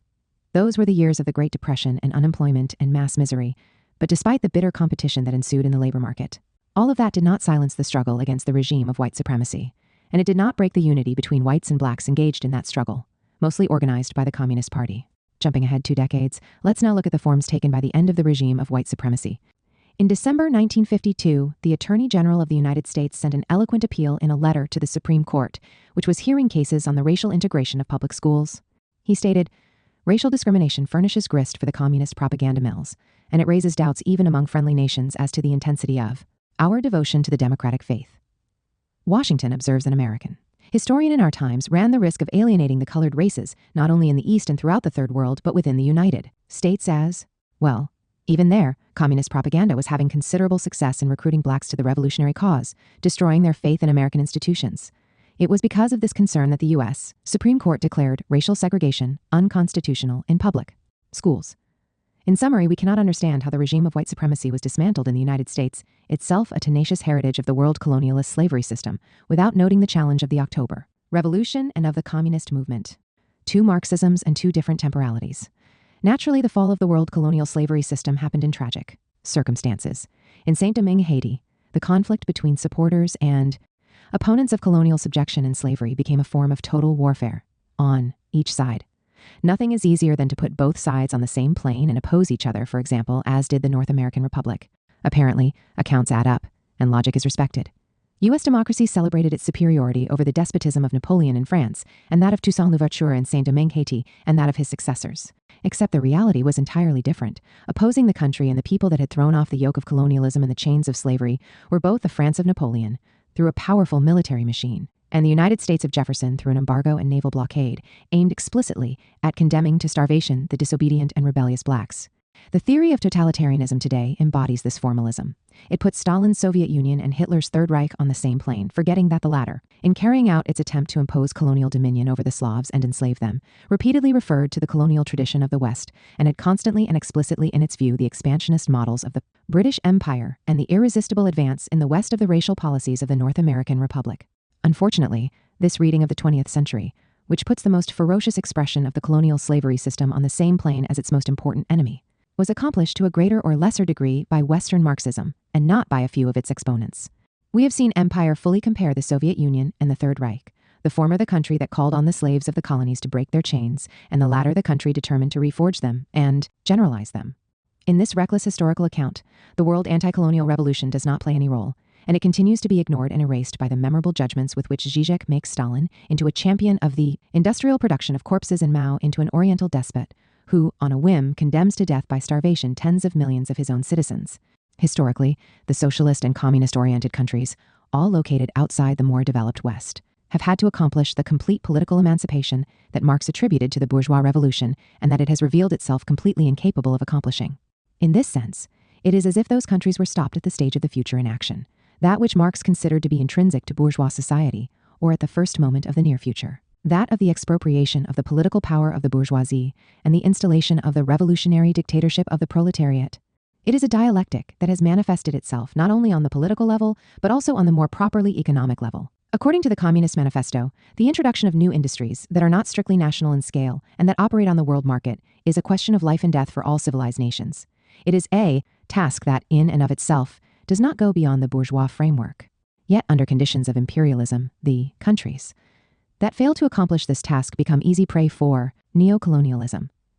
That is especially true for the countries that, because of their political orientation, are disliked by the West and that have imposed on them, or are, exposed to even more severe economic and technological embargoes. And again, we see the communist-oriented countries, the area of Eastern communism and Marxism, stopped at the threshold of the post-capitalist future. But it is precisely and exclusively this truly post-capitalist future, and only this future, that captures Western Marxism's interest, attention, and passions. Indeed, the failure to take account of Messianism, rooted in the Judeo-Christian tradition and in its time stimulated by the horrors of the carnage of the First World War, leads it to concentrate mainly on the remote and utopian futures. So then, two Marxisms are delineated according to two different temporalities, the future in action and the beginning of the near future for Eastern Marxism, the more advanced stage of the near future, and the remote and utopian futures for Western Marxism. It is a problem glimpsed by Marx and Engels. They provide, not by accident, two definitions of communism. The first puts it off to the remote future, sometimes read in a utopian way, a society that has left behind the antagonisms of class and prehistory as such. Quite different are the vision and the temporality that emerge in a celebrated section of the German ideology. We call communism the real movement which abolishes the present state of things, or that which emerges from the conclusion of the Communist Manifesto. In short, the communists everywhere support every revolutionary movement against the existing social and political order of things. In these two passages cited here, it is as if we had thrown up a bridge between the two different temporalities. When this task is ignored or disdained, it is not long before superficialities and conceits show up, which love to contrast the poetry of the remote future to the prospect of the long-term prose of immediate tasks. There is nothing easier and more idle than this operation. Even the most intellectually and morally mediocre have no difficulty in evoking the future of the free development of all of the manifesto to condemn or discredit the political power born of the revolution in any determinate geopolitical situation, called on to confront the dangers that threaten it. 22. The concrete history of the new post-revolutionary society, which seeks to develop itself among the tentative contradictions, difficulties, and errors of every kind, is defined en bloc as a degeneration and betrayal of the real movement in the name of the remote and utopian futures, an attitude foreign to Marx and Engels and which deprives Marxism of any real emancipatory project. To take such an attitude means arbitrarily amputating the plural temporalities that characterize the revolutionary project of Marx and Engels. It means a temporal amputation that is simultaneously spatial. It concentrates exclusively on the remote future, read in a utopian vein, and leads to the exclusion of the vast majority of the world and humanity that has begun to take the first steps toward modernity and has sometimes even stopped at its threshold. And so the essential condition for the rebirth of Marxism in the West is the transcendence of this temporal and spatial amputation of the revolutionary project it has carried out. 4. Restoring the relationship with the world anti-colonial revolution. Transcending the unfortunate temporal and spatial amputation of Marxism will not be possible if the Marxists in the West do not restore their relationship with the world anti-colonial revolution, which is mostly led by communist parties and which was the principal question of the 20th century and continues to play an essential role in the century we have entered for some years now. To restore this relationship means fully reintroducing the colonial question to the historical account of the 20th century and 20th century Marxism. When Coletti broke definitively with Marxism, he amused himself by noting that he had reached a conclusion not unlike where Althusser ended up. And even for the latter, failure was the legacy of the communist movement. The French philosopher bitterly observed that, nowhere, did the process of the withering away of the revolutionary state promised by the Bolsheviks take place. Indeed, added the triumphant Italian philosopher, the communists were never able in any way to solve the problem of limitations on power, contrary to what happened in the liberal West. It is an account that can be more usefully contrasted with one by a philosopher who is not a follower of Marxism or communism, but a sharp critic, even an attentive and respectful one, of both movements. As to the representation of the Cold War as a conflict between the free world on one side and despotism and totalitarianism on the other, he objected. Western liberalism rests upon the forced labor of the colonies and 20 wars. It lacks credibility and any apology for democratic regimes which is silent about their violent intervention in the rest of the world, or juggles the records to make it appear a special case, can only serve to mask the problem of capitalism. And so, the right to defend the values of liberty and conscience is ours only if we are sure in doing so that we do not serve the interests of imperialism or become associated with its mystifications. To conclude with this first point, if, in our accounts of 20th century history, we avoid myopia and Eurocentric arrogance, we must recognize the essential contribution made by communism to the overthrow of the world colonialist slavery system. The merciless white supremacy that characterized the United States in the early years of the 20th century was denounced by a few courageous people as an all-absorbing autocracy of race. This regime, which reminds us of the Third Reich, existed worldwide and constituted the principal target of the movement born of the October Revolution. Even if it has assumed new forms with respect to the past, the struggle between anti-colonialism and colonialism and neocolonialism has not ceased. It is not by accident that, following its triumph in the Cold War, the West celebrated it as not only a defeat inflicted on communism, but also on Third Worldism, and as the premise for its coveted return of colonialism and even imperialism. That enthusiasm and euphoria were indeed of brief duration, but this has not led to any real ideological and political rethinking. Indeed, the deprecations and cries of alarm for the sundown of the West, or for its relative weakening of its leading country, remind us of the analogous phenomenon at the beginning of the 20th century, when extraordinarily popular authors on both sides of the Atlantic denounced the mortal peril of the rising tide of people of color that loomed over world white supremacy. Certainly, in our own time, the language has changed. There is no longer a direct reference to races and racial hierarchies. This change is a sign of the success of the anti-colonial revolution in the 20th century. On another note, however, the fresh homages to colonialism, and even to imperialism, and the persistent celebration of the West, no longer of the white race as the exclusive site of authentic civilization and of the highest moral values, are that the anti-colonial revolution has not yet reached its conclusion, and so Marxists in the West must restore the relationship with the world anti-colonial revolution. It is right to expect that they will look with sympathy not only at a people like the Palestinians, who are still forced to struggle against a classic kind of colonialism, but also at countries that have behind them an anti-colonialist revolution and that are now seeking with difficulty their own way, being cautious in particular to not fall into a semi-colonial condition of economic and technological dependence. It is not a question of uncritically accepting the positions taken by these countries. It is enough to take into account once more the viewpoint of Merleau-Ponty. An aggressive liberalism exists that is a dogma and an ideology of war. It can be recognized by its love of the empyrean of principles, its failure to mention the geographical and historical circumstances to which it owes its birth, and its abstract judgments of political systems without regard for the specific conditions under which they develop. 8. If the French philosopher must be considered indulgent toward Western Marxism, we can reflect on some of Machiavelli's considerations regarding the grave difficulties that inevitably block the path of those building new orders. We can even turn to a classic figure of liberalism, who is one of the founding fathers of the United States. In Alexander Hamilton, we read that, in a situation of geographic insecurity, it is not possible to govern by law and through the limitation of power, and that faced with external attack and internal convulsions, even a liberal country has recourse to power without limitation and without constitutional shackles. Third, restoring the relationship with the world anti-colonial revolution means taking into account that it is not a matter of respect for the sacred history of political and social emancipation so much as the concrete form assumed by that history in the 20th and 21st centuries. It has been recognized, even by acclaimed scholars in Western countries, that, thanks to the prodigious economic and technological development of China defined as the most important event of the last 500 years, the Columbian era has come to an end, the era during which, in the words of Adam Smith, the superiority of forces resulted so greatly to the benefit of the Europeans that they could commit all sorts of injustice to the detriment of other peoples, the era which Hitler, the most fanatical champion of white and Western supremacy, tried by every means to perpetuate, the anti-colonial revolution and the destruction of the world colonialist slavery system, which must still be brought to an end. Put into a new and unexpected framework the problem of the construction of a post-capitalist society, to consider extraneous to the Marxist project of political and social emancipation, the history that developed from the October Revolution and that saw, at its epicenter, the East means assuming the attitude Marx mocked from his youth. It is from real struggles, he observed, that revolutionary criticism starts. Then we shall confront the world not as doctrinaires with a new principle. Here is the truth, bow down before it. We develop new principles for the world out of its own principles. We do not say to the world, stop fighting, your struggle is of no account. We want to shout the true slogan of struggle at you. We only show the world what it is fighting for. This approach toward every doctrinaire attitude is the precondition for the rebirth of Marxism in the West. 5. The lessons of Hegel and the rebirth of Marxism in the West. It is a philosophical problem as well as a political one. There is a need to assimilate, the great lesson by which philosophy is one's own time apprehended through thought. Not by chance, the author of this definition, as his biographer notes, was used to reading an immense number of newspapers, something that in general only a statesman can do. And so, he could always have at hand to support his theses an enormous mass of factual data.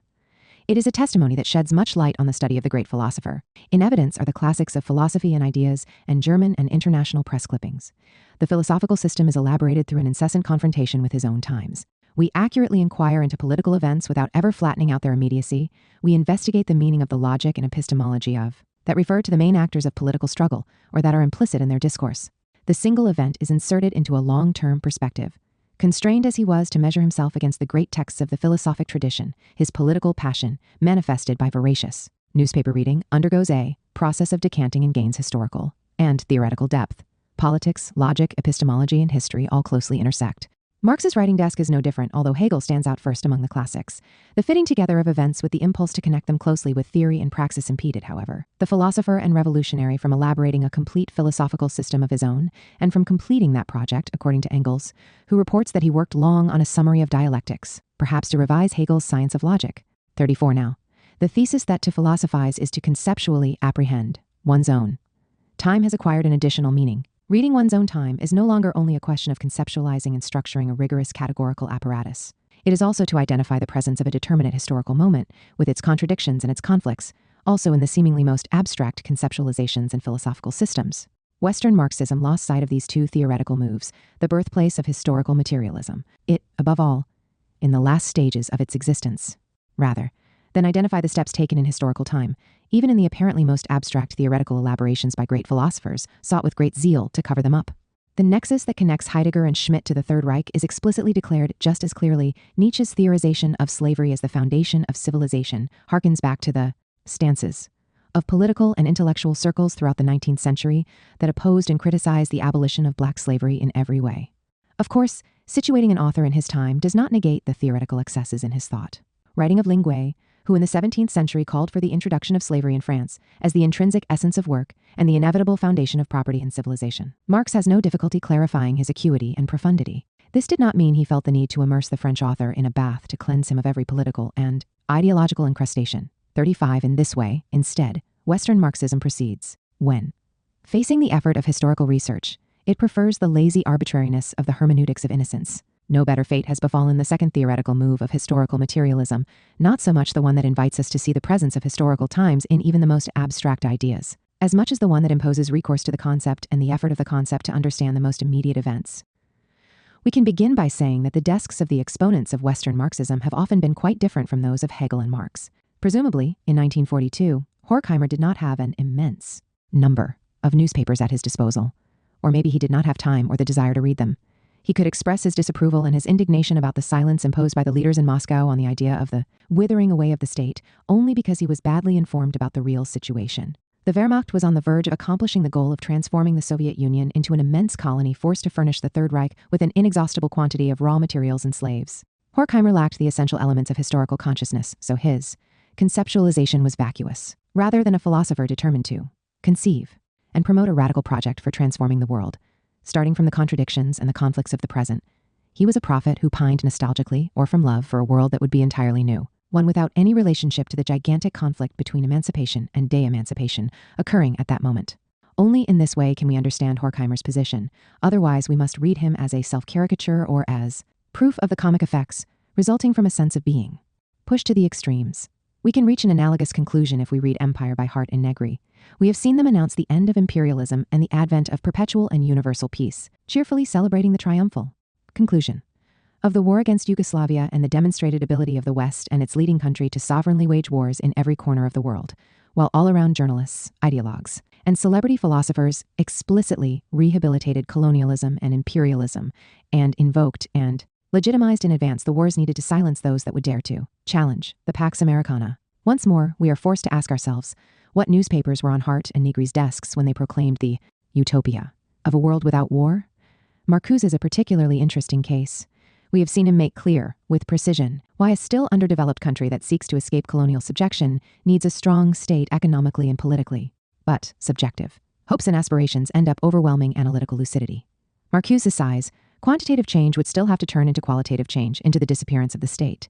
And perhaps, at least in some of the liberation struggles in the Third World, we find a more important novelty, the advent of a new anthropology.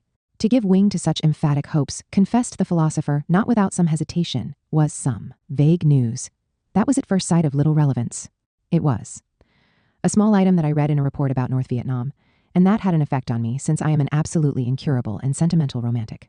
It was a very detailed report, which showed, among other things, that in the parks in Hanoi, the benches are made only big enough for two, and only two, people to sit on so that another person would not even have the technical possibility of disturbing. 37. It is a perplexing passage, and not only due to the prodigious capacity for anthropological regeneration it attributes to the Vietnamese bench.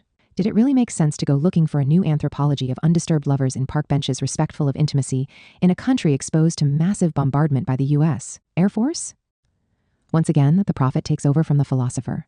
And this tendency can also be read in Zizek's disdain for the anti-imperialist struggle, which, for him, distracts us from overthrowing capitalism. During the U.S. Civil War, Marx was forced to struggle against those who, in the name of the struggle for socialism, preached political indifference. In the United States, the North and the South, the capitalists, were in power and slavery was alive and well, whether it was wage slavery, also denounced by Marx, or black slavery. Those who argued this way did not grasp the gigantic emancipation implicit in the abolition of true slavery. This method of argument, widespread in Western Marxism, contrasts with Hegel, for whom the universal always assumes a concrete and determinate form, and with Marx's lesson that it makes no sense to see real struggles as trifles, or Lenin's warning that whoever searches for a pure social revolution will never find one. 6. East and West, from Christianity to Marxism. Born in the heart of the West with the October Revolution, Marxism spread to every corner of the world, penetrating forcefully into countries and areas in backward economic and social conditions, and with very different cultures. Having behind it the Judeo-Christian tradition, Western Marxism echoed not. A few times, as we have seen, with messianic motivations, the expectation of a communism, conceived and believed to be the end of every conflict and contradiction, and so a kind of end to history. This messianism is largely absent in a culture like the Chinese, mostly characterized in the last millennium by the attention given to mundane social reality. The planetary expansion of Marxism was the start of a bifurcation process, which was the other side of a clamorous victory. It also historically happened to the great religions. As far as Christianity is concerned, it is not by chance that Engels repeatedly compared it to the socialist movement. The division between Orthodox on the one side and Protestants and Catholics on the other corresponds to the division between East and West. At a certain point between the end of the 17th and the beginning of the 18th century, it seems that Christianity was also about to spread en masse into the Asian East. Jesuit missionaries exercised a notable influence in China and enjoyed great prestige, having brought advanced medical and scientific knowledge. At the same time, they adapted themselves to the country that hosted them, paying homage to Confucius and the cult of ancestors. But, with the intervention of the Pope in defense of the purity of the Christian religion, the Chinese emperor reacted by barring the doors of the Middle Kingdom to the missionaries. Christianity was treated favorably when it complied with its signification and promoted the scientific, social, and human development of the country where it was allowed to operate. It was rejected as a foreign body when it was seen to be a religion of otherworldly salvation that in no way respected the culture and human and social relations in force in the country it operated in. Something similar happened to Marxism. With Mao, the Chinese Communist Party promoted the sinification of Marxism, gaining momentum from the struggle for liberation from colonial domination, for the development of the productive forces to make possible economic and technological independence as well, and for making young again a nation with a 1,000-year-old civilization that had undergone colonialism and imperialism in the century of humiliation that began with the Opium Wars. Far from being rejected by the leaders of the People's Republic of China, they proudly proclaimed the socialist and communist perspective. However, it was stripped of messianism. Second, its realization was delegated to a very long historical process in which social emancipation could not be disengaged from national emancipation. And again, it was the West that was the custodian of the orthodox doctrine, and it is again from Western Marxism that the disavowal would come. This time, the disavowal hits Eastern Marxism, which appears hardly credible, and in any case, banal from the point of view of a Marxism charmed by the beauty of a remote and utopian future, whose advent seems to be independent of material conditions, such as the geopolitical situation or the development of the productive forces, being instead exclusively determined and prioritized entirely by revolutionary political will. This disenchantment, this bifurcation, the schism of which we speak, does not take aim only at China. Western Marxism followed with participatory and impassioned attention, while Vietnam was fighting an epic resistance. In a colonial war that first saw France, then the United States as antagonists, but today Vietnam is buried in oblivion while engaged in the prosaic task of economic development. Cuba no longer attracts the enthusiasm. It did when it faced Washington's military aggression. unsuccessful, in 1961 and for a long time afterward. Now that the danger of military intervention is remote, the communist leaders of Cuba aim to reinforce their economic independence. To accomplish this, they feel obligated to make some concessions to the market and private property, cautiously inspired by the Chinese model. So the island that no longer to be a utopia on the way to realization, but reveals itself to be in the grip of its own difficulties in constructing a post-capitalist society, becomes less fascinating to Western Marxists. When it was still in its first stage, the military struggle for political independence, the anti-colonial revolution seldom gained from Western Marxism the sympathetic attention and theoretical interest it deserved. Now that the anti-colonial revolution is in its second stage, the struggle for economic and technological independence, Western Marxism reacts with disinterest, disdain, and hostility. Western Marxism's incapacity to consider the turning point within the turning point in the 20th century provoked the schism between the two Marxisms. While the clouds of a new Great War thicken, this schism is revealed to be more ominous than ever. It is time to put an end to it. Naturally, this will not make the cultural, social, and political differences between the East and the West disappear, nor the tasks that must be accomplished. In the West, the socialist prospect passes through a struggle against a capitalism synonymous with worsening social polarization and rising militarist temptations. However, we do not see why these differences should transform into antagonisms. Indeed, the excommunication inflicted by Western Marxism on Eastern Marxism has resulted not in the end of the excommunicated party, but of the excommunicator. Overcoming doctrinaire attitudes, the willingness to measure oneself against one's own time, and philosophizing rather than prophesying are the necessary preconditions for Marxism's rebirth and development in the West. Appendix: How Western Marxism Was Born and How It Died, by Domenico Losurdo, translated by Roland Boer and Christina Pedersen. Question: Why did Marxism, after being extraordinarily successful and even becoming the Koine common language of the 1960s and 1970s, fall into such a deep crisis in the West? Of course, the historical events that we all know and which culminated in the collapse of the Soviet Union and the socialist camp have played an essential role in this process. And yet, as indispensable as this kind of explanation may be, it is not enough. The analysis must be deepened, and attention must be directed to internal weaknesses that Marxism exhibited in the West even in the years when its hegemony seemed unchallenged. This is especially true in Italy. It is worth starting from a debate provoked by Norberto Bobbio in 1954. While rightly insisting on the indispensability of formal freedom and its juridical institutional guarantees, Bobbio credited the socialist states with initiating a new phase of civilizational progress in politically backward countries by introducing traditionally democratic institutions. Institutions of formal democracy, such as universal suffrage and the eligibility of offices, and such substantial democracy as the collectivization of the means of production. And yet, according to Bobbio's critical conclusion, the new socialist state has so far neither been able to appropriate the rule of law and the liberal rule of law mechanisms, nor to limit power and pour a drop of liberal oil into the gear of the already completed revolution. As you can see, we are far removed from the positions that the Turin philosopher took in his late phase, when he finally became an ideologist of the War of the West. It is 1954, 2 years before the 20th Congress of the CPSU and the Hungarian Uprising, and the influence of Marxism and the prestige of the countries that invoke it are very great.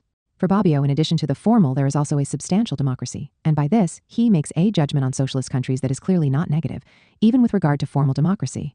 But how did Italian communist intellectuals react? In order to repudiate or mitigate criticism, especially of the Soviet Union, and to justify its partial backwardness in this field, they could have referred to the permanent state of emergency imposed on the country of the October Revolution and to the threat of nuclear annihilation, which continued to weigh heavily upon it. Galvano della Volpe, by contrast, pursued a completely different argumentation strategy, focusing on praising the libertas maior, the concrete development of the personality guaranteed by the material conditions of life. In this approach, first, the legal guarantees of the rule of law were devalued, implicitly degraded to libertas minor. Second, Bobbio's glorification of the liberal tradition as an advocate of at least a universal validity of civil rights, of formal freedom, of libertas minor, of the general limitation of power, was ultimately confirmed. In support of this view, the Turin philosopher invoked the hymn of praise to freedom that John Stuart Mill strikes up in perhaps his most famous treatise, On Liberty. But it is precisely in this work that we see the English liberals justifying the despotism of the West against the races, still considered as minor, which must be forced into absolute obedience in order to be able to lead them on the path of progress. In 1954, despotism and the absolute obedience enforced by the West were very clearly felt in the colonial world. In the United States itself, blacks continued to be largely excluded from political rights and sometimes even from civil rights. In the southern states of the United States, the regime of racial segregation and white supremacy had not yet been eliminated. Entirely preoccupied with boasting about the libertas maior, Della Volpe, however, makes no effort or is unable to draw attention to Bobbio's blatant failure. The displacement of the colonial question, albeit in a different form each time, is indeed largely characteristic of Western Marxism of those years. In 1961, Ernst Bloch published Naturrecht und menschliche Würde, Natural Law and Human Dignity. As the title already shows, we are far from Della Volpe's underestimation of the libertas minor. On the contrary, the author explicitly professes the heritage of the liberal tradition, which, however, is subjected to a criticism that unfortunately looks very much like a glorification. Bloch accuses liberalism of advocating formal and only formal equality. He adds, for in imposing itself, capitalism took an interest in an evenly expanding universalization of juridical rules. This assumption can be read in a book published in the same year that the police in Paris carried out a merciless hunt for Algerians who were drowned in the Seine or beaten to death, and all this in broad daylight, more precisely in the presence of French citizens, who, under the protection of the rule of law, happily attended the spectacle. So much for formal equality. Thus, in the capital of a capitalist and liberal country, a double right applies, which excludes a specifically determined ethnic group that is subject to arbitrariness and police terror. If we then look at the colonies and semi-colonies, for example, Algeria or Kenya or Guatemala, a formally independent country but de facto a U.S. protectorate, then we see the capitalist and liberal ruling state resorting to large-scale and systematic torture, concentration camps, and genocidal practices against the indigenous inhabitants. Of all this, there is not a trace in Bobbio, Della Volpe, or Bloch. The peoples in the colonies or of colonial origin also remain absent. When Bloch, the author of Natural Law and Human Dignity, deals with Grotius and Locke, the appraisal of their natural law orientation takes place without a hint of their justification for the enslavement of blacks, or when he speaks of the American War of Independence, the homage paid to the young free states completely conceals the importance of slavery in the United States' political social reality and even in the Constitution of the United States. This silence is all the more remarkable because it was precisely in these years that the struggle of African Americans began to unfold in the Republic. Across the Atlantic. This event attracted Mao Zedong's attention in Beijing, and it is interesting to compare the opinions of two so different people. While the German philosopher laments the merely formal character of liberal and capitalist equality, the Chinese communist politician approaches the matter quite differently. Certainly, he points out that blacks have a much higher unemployment rate than whites, that they are confined to the lower segments of the labor market and forced to put up with reduced wages. But this is not all. Mao draws attention to the racist violence unleashed by the authorities of the southern states and the gangs tolerated and encouraged by them, and he praises the struggle of the black American people against racial discrimination and for freedom and equal rights. 5. Bloch criticizes the bourgeois revolution because equality was restricted to the political sphere. Mao, looking at African Americans, points out that most of them are deprived of the right to vote, turned into commodities, and dehumanized by their oppressors. The colonial peoples have fought memorable battles for their recognition for centuries, but with Bloch, one can read, the proposition that men are born free and equal can already be found in Roman law. Now it should also be found in reality. By contrast, the above-mentioned article by Mao from 1963 concludes, the evil colonialist imperialist system rose with the enslaving and trafficking of the black people, and it will certainly not come to an end without the complete liberation of the black people. 9. The same can be heard from Vietnam, where a great national liberation struggle was underway. It was led by Ho Chi Minh, who had already accused the Third French Republic in 1920 with the following words, so goes justice in Indochina, for in that country there is one law for the enemies and another for the Europeans or those holding European citizenship. They have not only been oppressed and exploited shamelessly, but also tortured and poisoned pitilessly, and suffer all the atrocities perpetrated by the predatory capitalists in Indochina. As you can see, in the texts of Mao and Ho Chi Minh quoted here, there is neither Della Volpe's underestimation of the libertas minor, nor the illusion, shared in various ways by Bobbio, Della Volpe and Bloch, that capitalism and liberalism would guarantee at least formal equality, or even political equality. In a way, the Chinese and Vietnamese leaders recall Lenin's remark, the most liberal and radical personalities of Free Britain become regular Genghis Khans when appointed to govern India. In the capitalist liberal metropolis itself, violations of the equality of nations are evident. In 1920, Lenin pointed to the example of Ireland and of the Negro of America. In England, as in the United States, the guaranteed rights of national minorities are trampled underfoot. 12 Mao, like Ho Chi Minh, also would have been able to refer to the passages in which Marx denounced liberal England's treatment of Ireland, a colony within Europe. Its policy is even more cruel and terroristic than that of autocratic Tsarist Russia toward Poland. 13.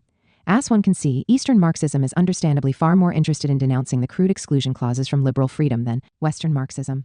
Let us turn again to the debate initiated by Bobbio in 1954. There was a contribution to this debate that is noticeably different from that of Della Volpe. The discussion with the Turin philosopher was conducted in this way. When, and to what extent were those liberal principles on which the English state of the 19th century was established the perfect model, I think, of the liberal regime for all those who argue like Bobbio? When have these principles ever been applied to the peoples in the colonies? The truth is that, The liberal doctrine is based on a barbaric discrimination between human beings, which rages not only in the colonies but also in the metropolis. As the fate of blacks in the United States shows, for a large part deprived of basic rights, discriminated against, and persecuted. This statement does not degrade formal freedom to a libertas minor, but at the same time it does not lose sight of the fact that it was precisely the liberal West that denied countless people the enjoyment of this freedom. The cited contribution comes from an author almost completely forgotten today, Palmiro Togliatti, then General Secretary of the Italian. Is he a representative of Western Marxism? In any case, it should be noted that he was not a professional philosopher, but a politician by profession, and moreover, organically connected, so, at least, his critics claim, with quasi-Eastern, actually existing socialism. But let us focus on the expression used by Togliatti, barbaric discrimination between human beings. This judgment is inspired by the integral humanism, which, according to Gramsci, constitutes communism. By contrast, in 1961, we saw Bloch raise a banner in defense of human dignity. In those same years, humanism played a central role in Sartre's passionate condemnation of colonialism, precisely on the basis of its theories and practices of dehumanization. Here we have different forms of expression of the humanism that later became a specter for Louis Althusser. As is known, the young Marx condemns existing society as a negation of positive humanism and fully developed humanism, of real humanism, and formulates the revolutionary program as the categorical imperative to overthrow all relations in which man is a debased, enslaved, forsaken, despicable being. For Althusser, these formulations are ideologically naive, which would, fortunately, be overcome by the mature Marx from about 1845, when the epistemological break had taken place and the humanistic rhetoric that supplanted the class struggle had been replaced by historical materialism, or rather, science by history. In reality, this alleged rhetoric is louder than ever in the manifesto of the Communist Party, which calls for the overthrow of a system, the capitalist one, which disregards the human dignity of the vast majority of the population. The accused are socio-economic conditions which for the proletarians entail training to act as a machine, turning them from childhood into simple articles of commerce and instruments of labor. Appendage of the machine, in which the living person is dependent and has no individuality, and as a mere appendage of capital, which is independent and has individuality. However, the manifesto of the Communist Party is, according to Althusser, among the works of theoretical transition and not among the mature works, in the full sense. 22. Let us therefore consider the words with which capital accuses the capitalist system. The hunt for profit leads to a Timur Tamerlanish prodigality of human life. This is a system that is not afraid to sacrifice human lives that are still being formed and completely defenseless. Marx speaks of the great Herodian kidnapping of children, practiced by capitalists in the infancy of the factory system, in workhouses and orphanages, by means of which robbery, unresisting material for exploitation was procured. The human cost of capitalism is terrible. Think of the formation of the textile industry in England. The necessary raw material was obtained by fencing off the commons, which had fed large masses, and turning them into sheep pasture. The dispossessed people were thus abandoned to hunger and despair. In summary, Marx quotes Thomas More, who speaks of the land where they eat up and swallow down the very men themselves. Bourgeois society, according to Marx, likes to celebrate itself as in fact a very Eden of the innate rights of man, while in reality human labor, indeed mere man, plays a very shabby part. As soon as we move from the sphere of circulation into the sphere of production, we notice that the wage worker, far from being recognized in his dignity as a human being, is bringing his own hide to market and has nothing to expect but a hiding. The critique of the processes of dehumanization inherent in capitalism becomes even stronger when Marx speaks of the fate intended for colonial peoples. With the rosy dawn of the era of capitalist production, Africa is transformed into a warren for the commercial hunting of black skins. In Asia and in the Dutch colonial empire, their system of stealing men to get slaves for Java was common, with men stealers who were trained for this purpose. In the second half of the 19th century in the United States, the black slave was still in every way a piece of property, and the law on the extradition of fugitive slaves turned the citizens of the North into slave catchers. Meanwhile, some southern states specialized in Negro breeding, the breeding of slaves. Yes, states that formerly employed slaves in the production of export articles were now becoming states which raised slaves to export them. But after the outbreak of the Civil War, slaveholders emigrated southward from areas considered unstable, taking with them their black chattels. As can be seen, even in the writings of the mature Marx, the reproach was repeatedly directed at bourgeois society for degrading the vast majority of humanity to machines, to instruments of labor, to commodities that can be wasted at will, to articles of commerce and articles of export, to movable goods that their master has at his disposal like pieces of luggage, like livestock that can be raised, or like hunting game of which the leather can be tanned. The denunciation of the misanthropy of the capitalist system has by no means disappeared, and it cannot disappear because it stands at the center of Marx's thought. His frequent comparisons between modern slavery and ancient slavery, wage slavery and colonial slavery, express the permanence, characteristic of capitalism, of that reification that manifests itself in all its harshness in relation to the slave in the proper sense, who is completely degraded to a commodity or a farm animal. So scientific rigor and moral indignation are closely intertwined, and only this connection can explain the call to revolution. The description of existing society alone, however exact and merciless it may be, does not spur action for the overthrow if mediation through moral condemnation is lacking. And this moral condemnation arises in Marx from the representation of the dehumanizing processes inherent in the capitalist system.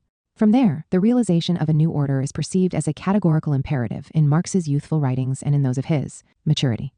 If the theses on Feuerbach conclude with a condemnation of philosophers who show themselves incapable of changing a world in which human beings are downtrodden and degraded, then Capital is a critique of political economy, as its subtitle reads, also in regard to. The political economist is criticized not only for his theoretical errors, but also for his stoical peace of mind, that is, for his inability to feel moral indignation in the face of the tragedies provoked by bourgeois society. 35. The continuity in Marx's development is evident, and what Althusser called an epistemological rupture is merely the transition to a discourse in which the moral condemnation of the misanthropy and anti-humanism of bourgeois society is expressed in a more concise and succinct way. 3. From history to science, or from materialism to idealism, from world history to Eurocentrism, the reasons for Althusser's attitude are quite understandable. These are the years in which the flag of humanism was waved in order to dampen the struggle against imperialism. Thus, the development that would lead later to Gorbachev's surrender had begun. Strictly speaking, the philosophical critique of humanism, insofar as humanism tended to obscure social conflict and the sharpness of such conflict, is at the same time a polemic against the conceptions, which are tainted with reformism and opportunism, or quite simply revisionist, that were widely disseminated in these years. Unfortunately, this polemic arose from the wrong presuppositions. First, it should be noted that it is not only the appeal to ordinary humanity and morality that can make us forget class struggle, but also the exhortation to science. And yet the French philosopher justifiably takes a stand against the slogan bourgeois science, proletarian science, and acknowledges that Stalin resisted the madness of those who were making strenuous efforts to prove language an ideological superstructure. Thanks to these simple pages, writes Althusser, we could see that there were limits to the use of the class criterion, and that we had been made to treat science, a status claimed by every page of Marx, as merely the first comer among ideologies. Can the application of the class criterion to morality be considered without limits? Can positions that profess the unity of the human race actually be placed on a par with those which, in practice and, sometimes even, explicitly in theory, dehumanize large masses of people and degrade human beings to subhumans intended merely for enslavement or destruction? In his confrontation with a humanistic understanding of Marxism, Althusser never tires of repeating that Marx does not start from the human or the individual, but from the historical structures of social relations.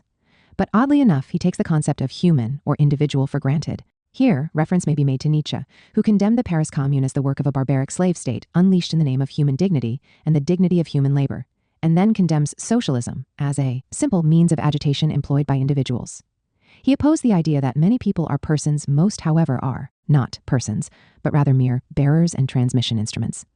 In other words, the idea of the individual or of a human being as such is anything but a matter of course. It is rather the result of gigantic struggles for recognition, which were conducted precisely under the banner of the humanism so despised by Althusser.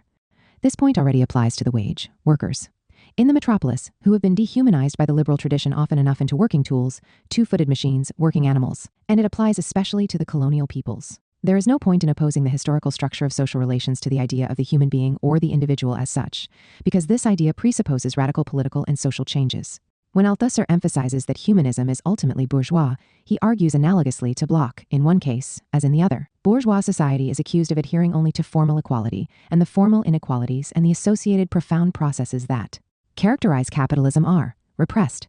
Of course, Althusser acknowledges that there can also be a revolutionary humanism inspired by the October Revolution, but on this point he is very hesitant, blocking out the awareness of the gigantic struggles that the slaves in the colonies, to speak with Lenin, waged for their recognition.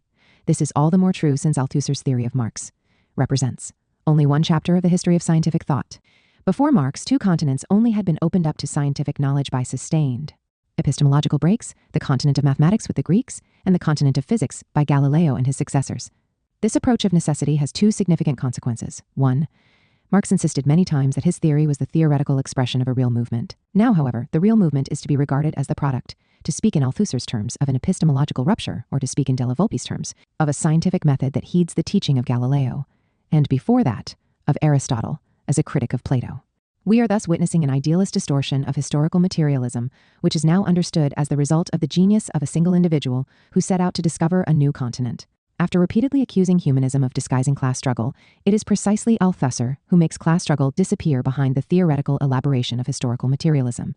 The idealist reversal of Marxism is, at the same time, a reinterpretation under the banner of Eurocentrism. With Engels, Lenin, and Gramsci, the French Revolution was understood to stand behind Marxism, and this ultimately, or at least potentially, referred to the gigantic struggles triggered in Santo Domingo, Haiti, culminating in the abolition of slavery in the colonies.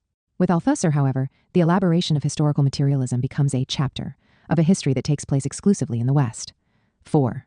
Western Marxism reads Eastern Marxism, a mass misunderstanding. Although Althusser followed with deep concern the struggles of peoples living under colonial conditions and looked with sympathy at China, which was hoping to place itself at the head of the anti-imperialist movement, he was nevertheless unable, apparently, to grasp the theoretical significance of these struggles. This is a generally characteristic phenomenon. In the course of the S&S, a massive misconception characterized the Marxist-oriented left in Europe and the United States. The great support for Vietnam seemed to combine effortlessly with the veneration of authors who regarded movements for national liberation as definitively obsolete. In his 1966 work, Negative Dialectics, Adorno dispenses with the Hegelian thesis of the people's spirit, that is, of the essential importance of the nation and the national question.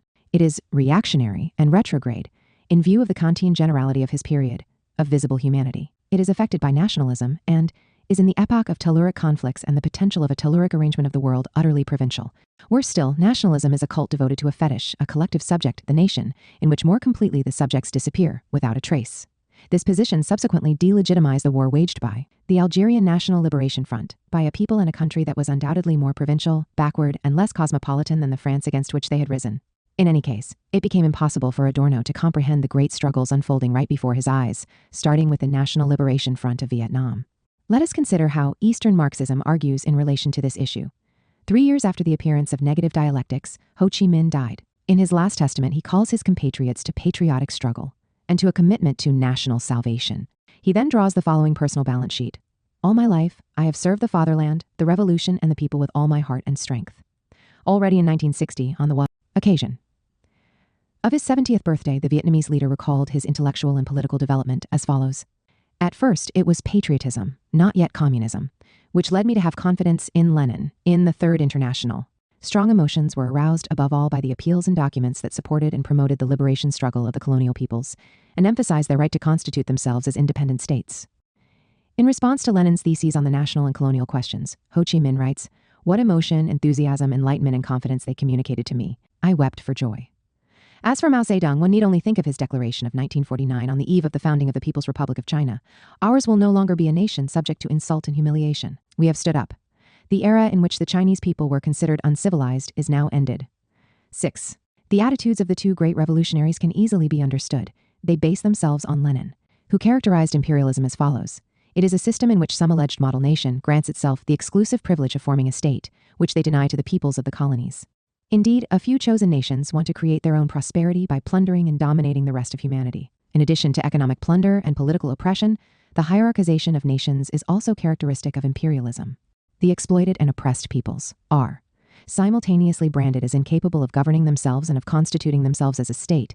The struggle to shake off this stigma is a great struggle for recognition. However, in those years, the reverence for Ho Chi Minh, Mao, or Castro did not lead to any distancing from the national nihilism peculiar to Western Marxism.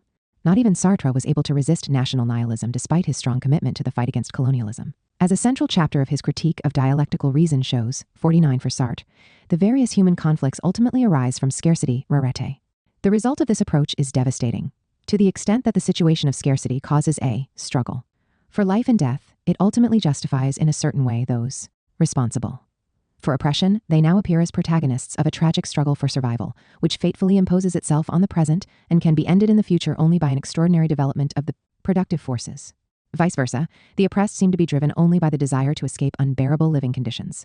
But if language, culture, national identity, and dignity play no role whatsoever, it is impossible to understand why social strata that enjoy a comfortable standard of living or live in prosperity to a greater or lesser extent also participate in the struggle against national oppression. As one can see, sympathy for the damned of this earth and indignation at the crimes of colonialism and imperialism in Algeria or Vietnam, however meritorious they are, do not in themselves guarantee an adequate understanding of the national question. A few decades later, Hart and Negri would explain the deeper reason for this contradictory attitude. From India to Algeria and Cuba to Vietnam, the state is the poisoned gift of national liberation. Yes, the Palestinians can. Count on our sympathy, but once they are institutionalized, one can no longer stand by their side. For, as soon as the nation begins to form as a sovereign state, its progressive functions all but vanish. This means that sympathy for the Vietnamese, the Palestinians, or other peoples can only be felt as long as they are oppressed and humiliated. A liberation struggle is supported only to the extent that it is unsuccessful.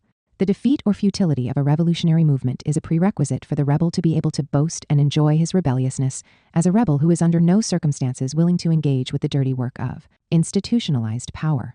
The leaders of the peoples fighting for their liberation clearly argue in a very different way. In September 1949, on the eve of the communist seizure of power, Mao Zedong drew attention to Washington's wish that China will live on U.S. flour and thus eventually become a U.S. colony. The struggle to increase production thus became a continuation of the struggle for national independence. In truth, the manifesto of the Communist Party had already pointed out that the proletariat will use its political supremacy and control of the means of production to increase the total of productive forces as rapidly as possible, and in particular, to develop new industries that no longer have a national basis and whose introduction becomes a life and death question for all civilized nations. Nevertheless, the general problem to which Marx and Engels drew attention acquires a very special urgency in the East. Having shaken off the colonial yoke, the countries and peoples that have become independent are striving to consolidate themselves economically. They no longer want to depend on the alms or arbitrariness of their former masters. They consider it absolutely necessary to break the monopoly of the more powerful countries on more advanced technology. In fact, we find the same orientation that we had already found with Mao in Vietnam. While the war for independence and national unity was still in full swing, Le Duan, the first secretary of the Workers' Party of North Vietnam, declared that the most important task after the assumption of power was a technical revolution. Since the productive forces play the decisive role, it is therefore a matter of making a thorough effort aimed at changing the backward state of our national economy and pushing forward the development of productive forces. 3. In the West, on the other hand, when the movement to support the Vietnamese Revolution was growing stronger and the influence of China was becoming more noticeable, a completely different tone was heard among the Marxist left. In Italy, Mario Tronti published a book that rapidly became a great success. One of his central theses, the socialist revolution, will abolish work. And in so doing, it will abolish class domination. The abolition of work by the working class and the violent destruction of capital are one and the same. 4. Tronti published his essay in 1966, the year in which the Cultural Revolution was breaking out in China. And at this point, the comedy of misunderstandings reaches its peak. The Cultural Revolution was unleashed with a specific slogan, grasp revolution, promote production. Among Western Marxists, there was no lack of sympathetic or even enthusiastic opinions in support, but they dropped the second part of this slogan. However, as late as 1969, on the occasion of the 9th Congress of the CPC, Lin Biao, at that time the designated successor of Mao Zedong, emphasized, as the 16-point decision indicates, the great proletarian cultural revolution is a powerful motive force for the development of the social productive forces in our country. Our country has seen good harvests in agricultural production for years running, and there is also a thriving situation in industrial production and science and technology. The enthusiasm of the broad masses of the working people, both in revolution and production, has soared to unprecedented heights. Many factories, mines, and other enterprises have time and again topped their production records, creating all-time highs in production. The technical revolution is making constant progress. Grasp revolution, promote production. This principle is absolutely correct. 55. Lin Biao affirmed this point persistently. We must energetically promote production and fulfill and overfulfill our plans for developing the national economy. It is certain that the great victory in the great proletarian cultural revolution will continue to bring about new leaps forward on the economic front and in our cause of socialist construction as a whole. 56. One of the main accusations against the deposed president of the PRC, Liu Shaoqi, was the doctrine of trailing behind at a snail's pace. That is, the inability to understand that the cultural revolution would accelerate the development of the productive forces and would lift the country at breakneck speed to the level of the most advanced capitalist countries. It was not by chance that the Cultural Revolution revived and relaunched the Great Leap Forward of 1958, through which China had hoped to catch up with the most advanced capitalist countries in a flash.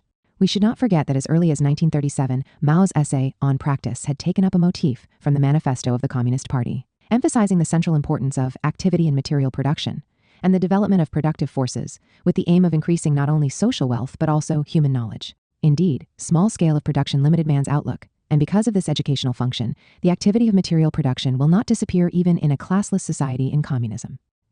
In the West, however, the Mao cult could readily be combined with the expectation of an end to work. The essay On Practice was often quoted, but with reference only to class struggle, suppressing both the struggle for production and the struggle for scientific innovation. In Western Marxism, the populist halving of the main slogan of the Cultural Revolution corresponds to the halving of Mao's teaching. The latter felt obliged to eliminate two kinds of inequality, the inequality existing within the Chinese people, but also, and perhaps even more, the inequality that separated China from the most advanced countries, with a significantly accelerated development of the productive forces overcoming the first.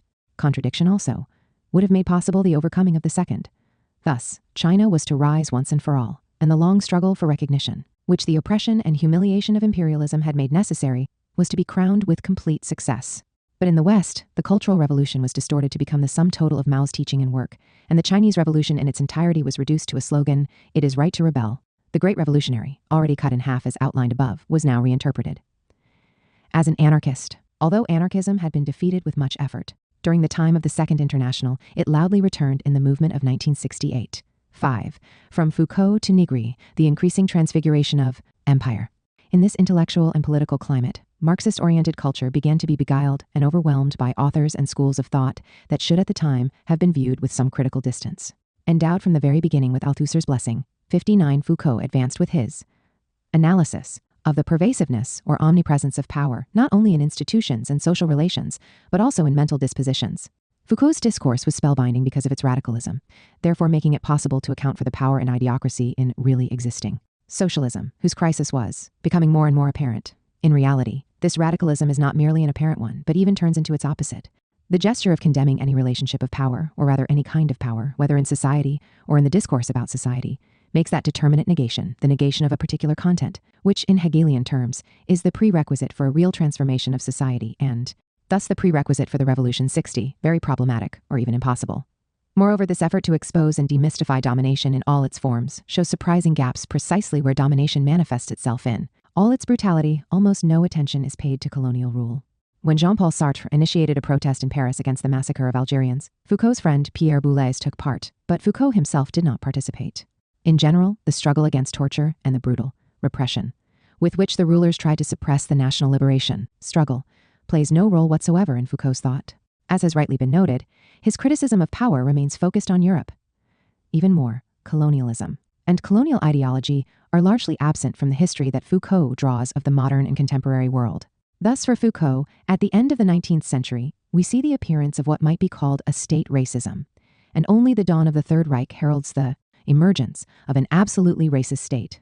Two doubts about this periodization already emerge when we consider the abolitionists, who in the 19th century publicly burned the American Constitution, which they branded as a pact with the devil because it legitimatized slavery, or those who accused the 1850 laws on fugitive slaves of trying to force every U.S. citizen to become a manhunter.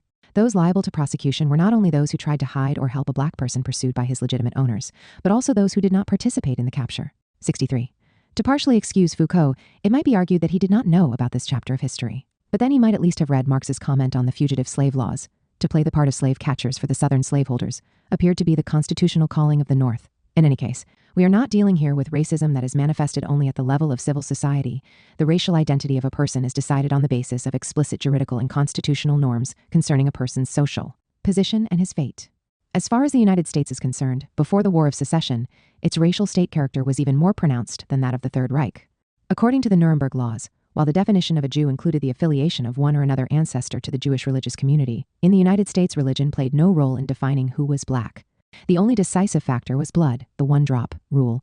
Hitler had no slaves, neither black nor Jewish, but almost all presidents in the first decades of the American Republic were owners of black slaves. If Foucault did not deal with the history of the United States, then he might have deigned to consider the history of the secessionist confederation, or that of South Africa, or take an overall view. If one examines the capitalist countries, together with the colonies ruled by them, it turns out that the phenomenon described by Ho Chi Minh for Indochina has a common character. There are two kinds of legislation, one for the race of the conquerors, the other for the race of the conquered. Seen in this way, the racial state accompanies the history of colonialism in its entirety, like a shadow. The phenomenon is more evident in the United States, only because of the spatial proximity in which the different races lived. However, Foucault is not interested in the history of the peoples in the colonies or of colonial origin. There is also the history that the French philosopher depicts in light of racial ideology. According to him, late in the 19th century, in contrast to the tradition of historical accounts that strove to legitimize sovereignty, a completely new anti-authoritarian and revolutionary discourse prevailed, which divided society into struggling races or classes and introduced a principle of heterogeneity. The history of some is not the history of others. Sometime later, however, a turning point occurs. The idea of racial purity, with all its monistic, statist, and biological implications, that is what replaces the idea of race struggle. A real revolution, racism is, quite literally, revolutionary discourse in an inverted form. For Foucault, it is clear that revolutions had their roots in the discourse of race struggle. From this picture, the centuries-long process of racialization and dehumanization that overwhelmed the colonized peoples have literally disappeared, as have the great struggles for recognition, beginning with the one that, in light of the radicalization of the French Revolution, led to the abolition of slavery in the colonies. Finally, according to Foucault, the great public ritualization of death gradually began to disappear in the late 18th century. In reality, in the United States in the first decades of the 20th century, white supremacy was still manifested in the organized mass spectacles of the lynching of blacks. The spectacles were announced in the local press. Women and children were invited to attend and participate, and they ended with the distribution of souvenirs of the sacrificial rite. The huge displacements that I have presented here are also reflected at the political level.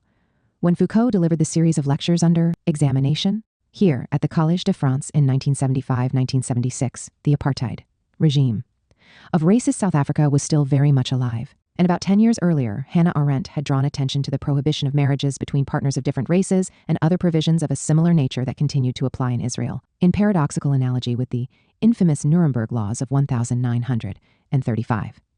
But when Foucault sets out in search of another reality that he can place alongside the Third Reich in terms of state racism, he succeeds in locating it only in the Soviet Union, the country which, since its foundation, had made a decisive contribution to the emancipation of the colonial peoples, and which was also at the forefront of condemning the anti-black and anti-Arab policies pursued by South Africa and Israel in 1976. It has been noted that Foucault significantly influenced Antonio Negri.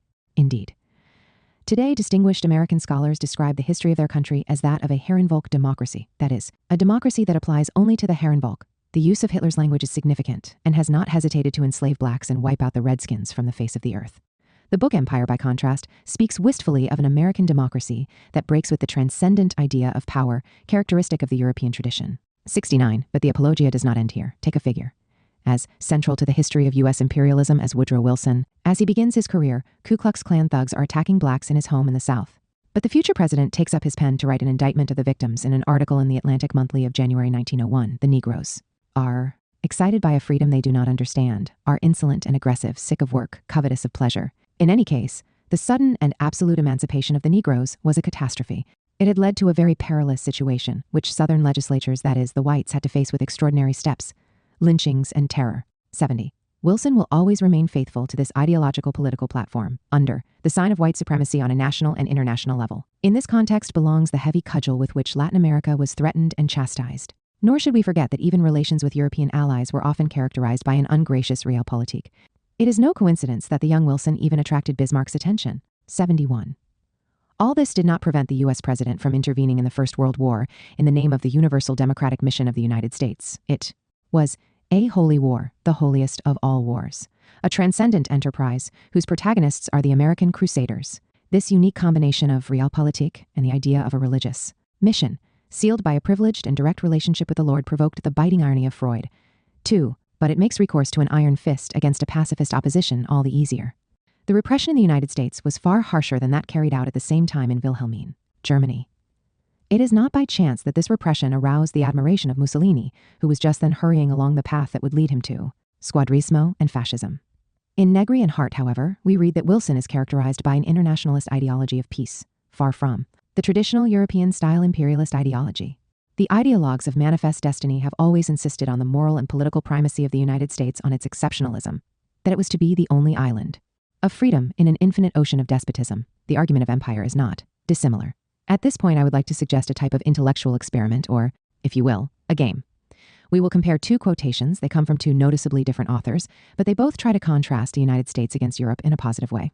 The first praises the American experience and emphasizes the difference between a nation conceived in liberty and dedicated to the proposition that all men are created equal, and the nations of the Old World, which certainly were not conceived in liberty.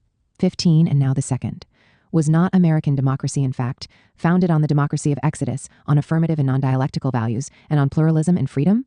Did not these values, along with the notion of new frontiers, perpetually recreate the expansion of its democratic basis beyond every abstract obstacle of the nation, ethnicity, and religion?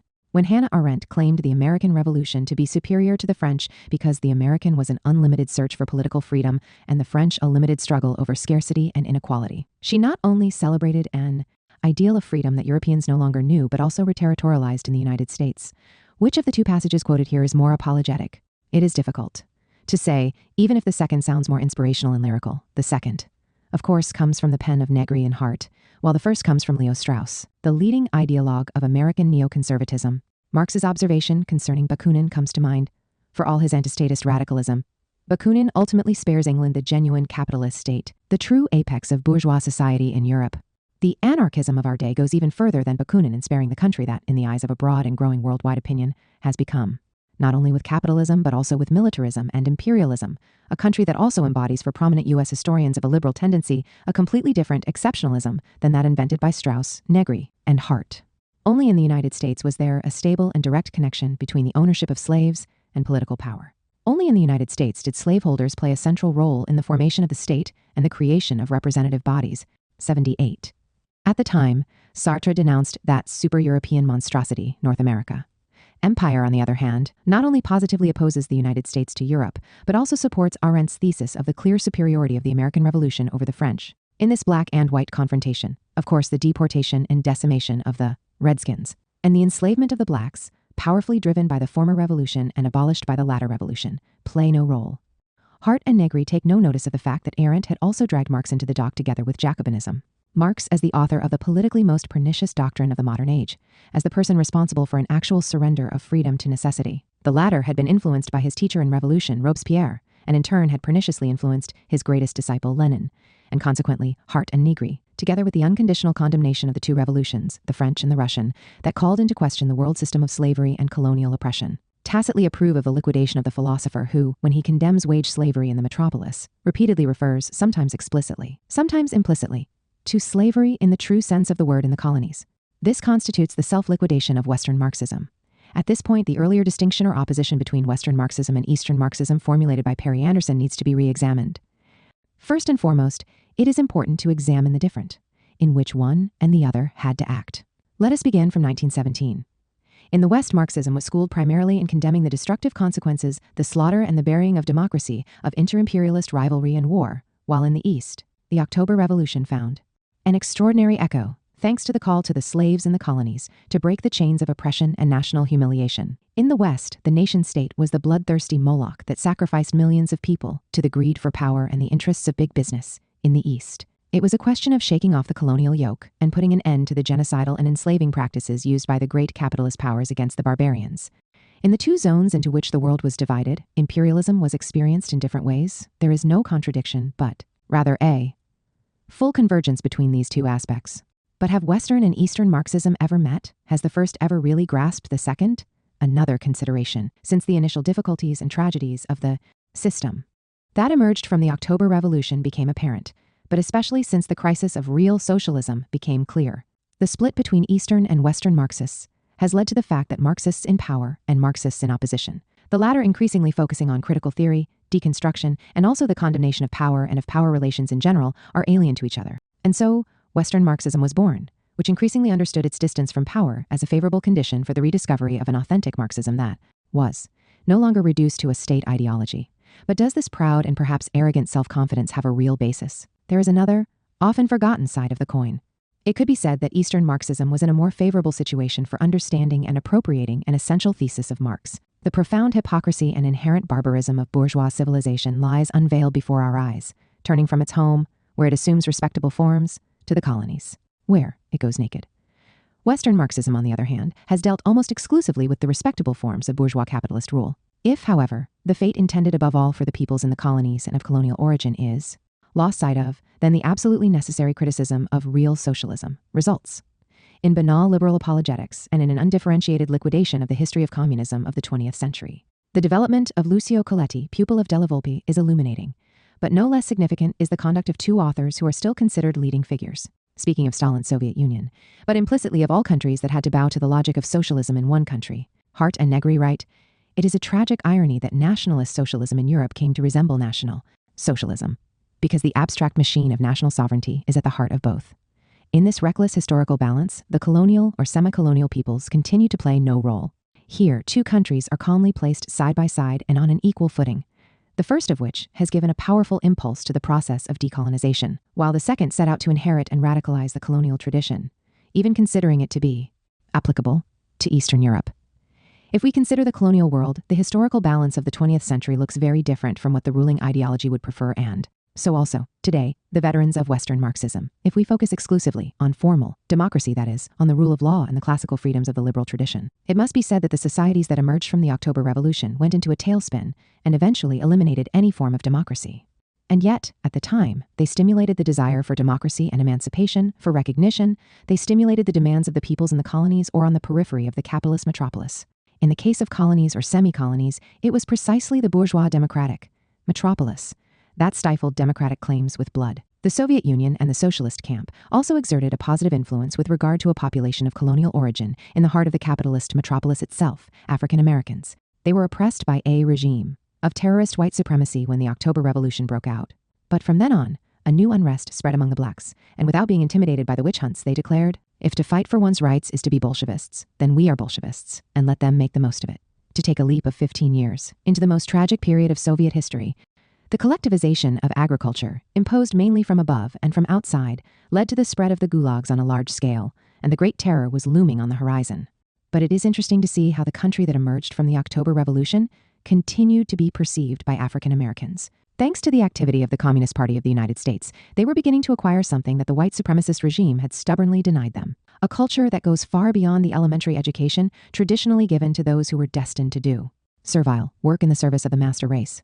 Now, in Communist Party schools, in the northern United States or in Moscow schools, blacks devoted themselves to studying economics, politics, and world history.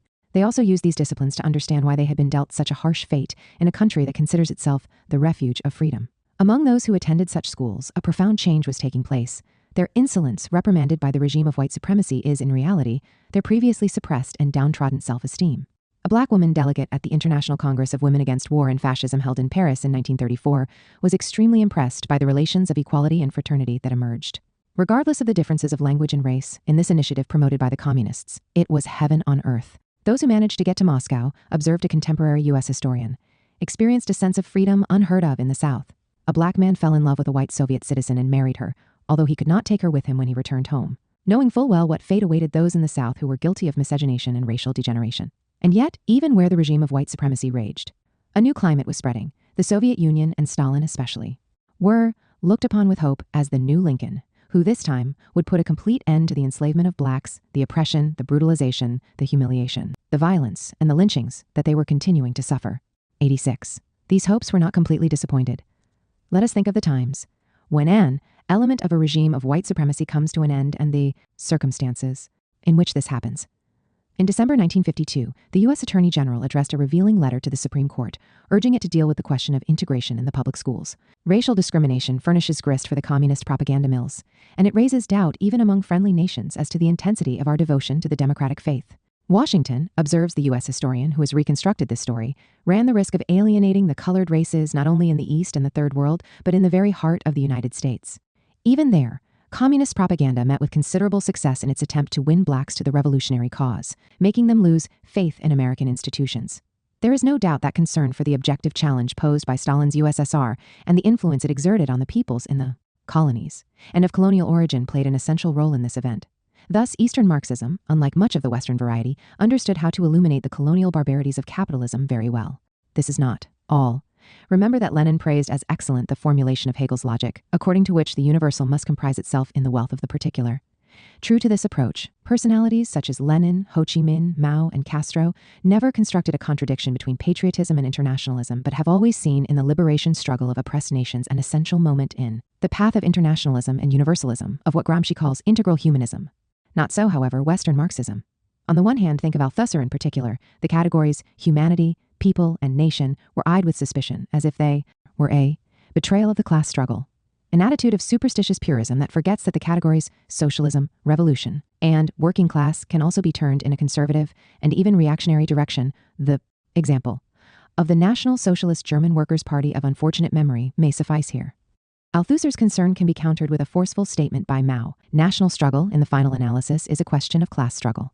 On the other hand, think above all of Adorno and today of Negri. The struggles for national liberation, which were placed in contradiction with internationalism and universalism, were reviled. It is no coincidence that the veterans of Western Marxism today are full of contempt for the efforts of countries such as China and Vietnam to consolidate their independence also in the economic field, in such a way that, as Deng Xiaoping declared, a real contribution to humanity can also be made. Whether for one reason or another, because of a superficial conception of the class struggle or because of an abstract conception of the general, Western Marxism has mostly failed to grasp the unity of the universal and the particular. On the one hand, this adherence to an abstract and pure idea of the universal has prevented an adequate understanding of national liberation movements, which continue to develop even after the seizure of power. On the other hand, it has led to the fact that a fundamental cause of the crisis of the socialist camp could not be understood. The break between the USSR and Yugoslavia in 1948, then the Soviet invasion of Hungary and Czechoslovakia, the Near Wars, or outright wars between the USSR and China and Vietnam and Cambodia. All this shows how difficult, although indispensable, it is to reconcile internationalism, the universal, with the observance of national interests, national identity, national feelings, the particular. The Communist Party of China has, in its best moments, alluded to this problem. 91 Western Marxism has almost always stereotypically understood these conflicts as confrontations between Stalinist despotism and the spirit of freedom, between bureaucracy and masses, or between the revolutionary consequences of one or another opportunism or revisionism, or, even more superficially, as proof that both fighting parties had nothing to do with authentic socialism and Marxism. After all, Western Marxism has enjoyed its remoteness from power, as if this were a particularly favorable situation, or the only possible prerequisite for unfolding the critical potencies of Marxist theory. While the view can become more sober, the remoteness from power and contempt for power can also cloud the view. They can complicate the understanding of the great global conflicts, as well as favor an idealistic attitude and, ultimately, an escape from history. This is the only way to explain Bloch's thesis, that the bourgeois revolution limited equality to the political. Even if we want to deal exclusively with the capitalist metropolis, it is a historically untenable claim. One need only point to discrimination against women and the right to vote. Taken as a whole, Western Marxism has involuntarily represented two fundamental figures of Hegelian philosophy over the years. Insofar as it is satisfied with criticism and derives its raison d'etre from criticism without facing the problem of formulating viable alternatives and creating a historical bloc that represents an alternative to the ruling. 1. It illustrates the all-knowing nature of wanting to be. If it enjoys its remoteness from power as a condition of its own purity, it embodies the beautiful soul. Perhaps it is no coincidence that today there is a book that enjoys great popularity among the Western left. Its title invites us to change the world without taking power. Here, the self-dissolution of Western Marxism ends up departing from the terrain of politics and settling in the land of religion. Lecture given by Domenico Losurdo in 2007. Originally published in Die Lust am Widerspruch, Theorie der Dialektik der Theorie, Symposium aus Anlass des 80. Geburtstag von Hans-Heinz Holz, at Eric Hahn and Sylvia Holtz-Markun, Berlin, Trafo 2008.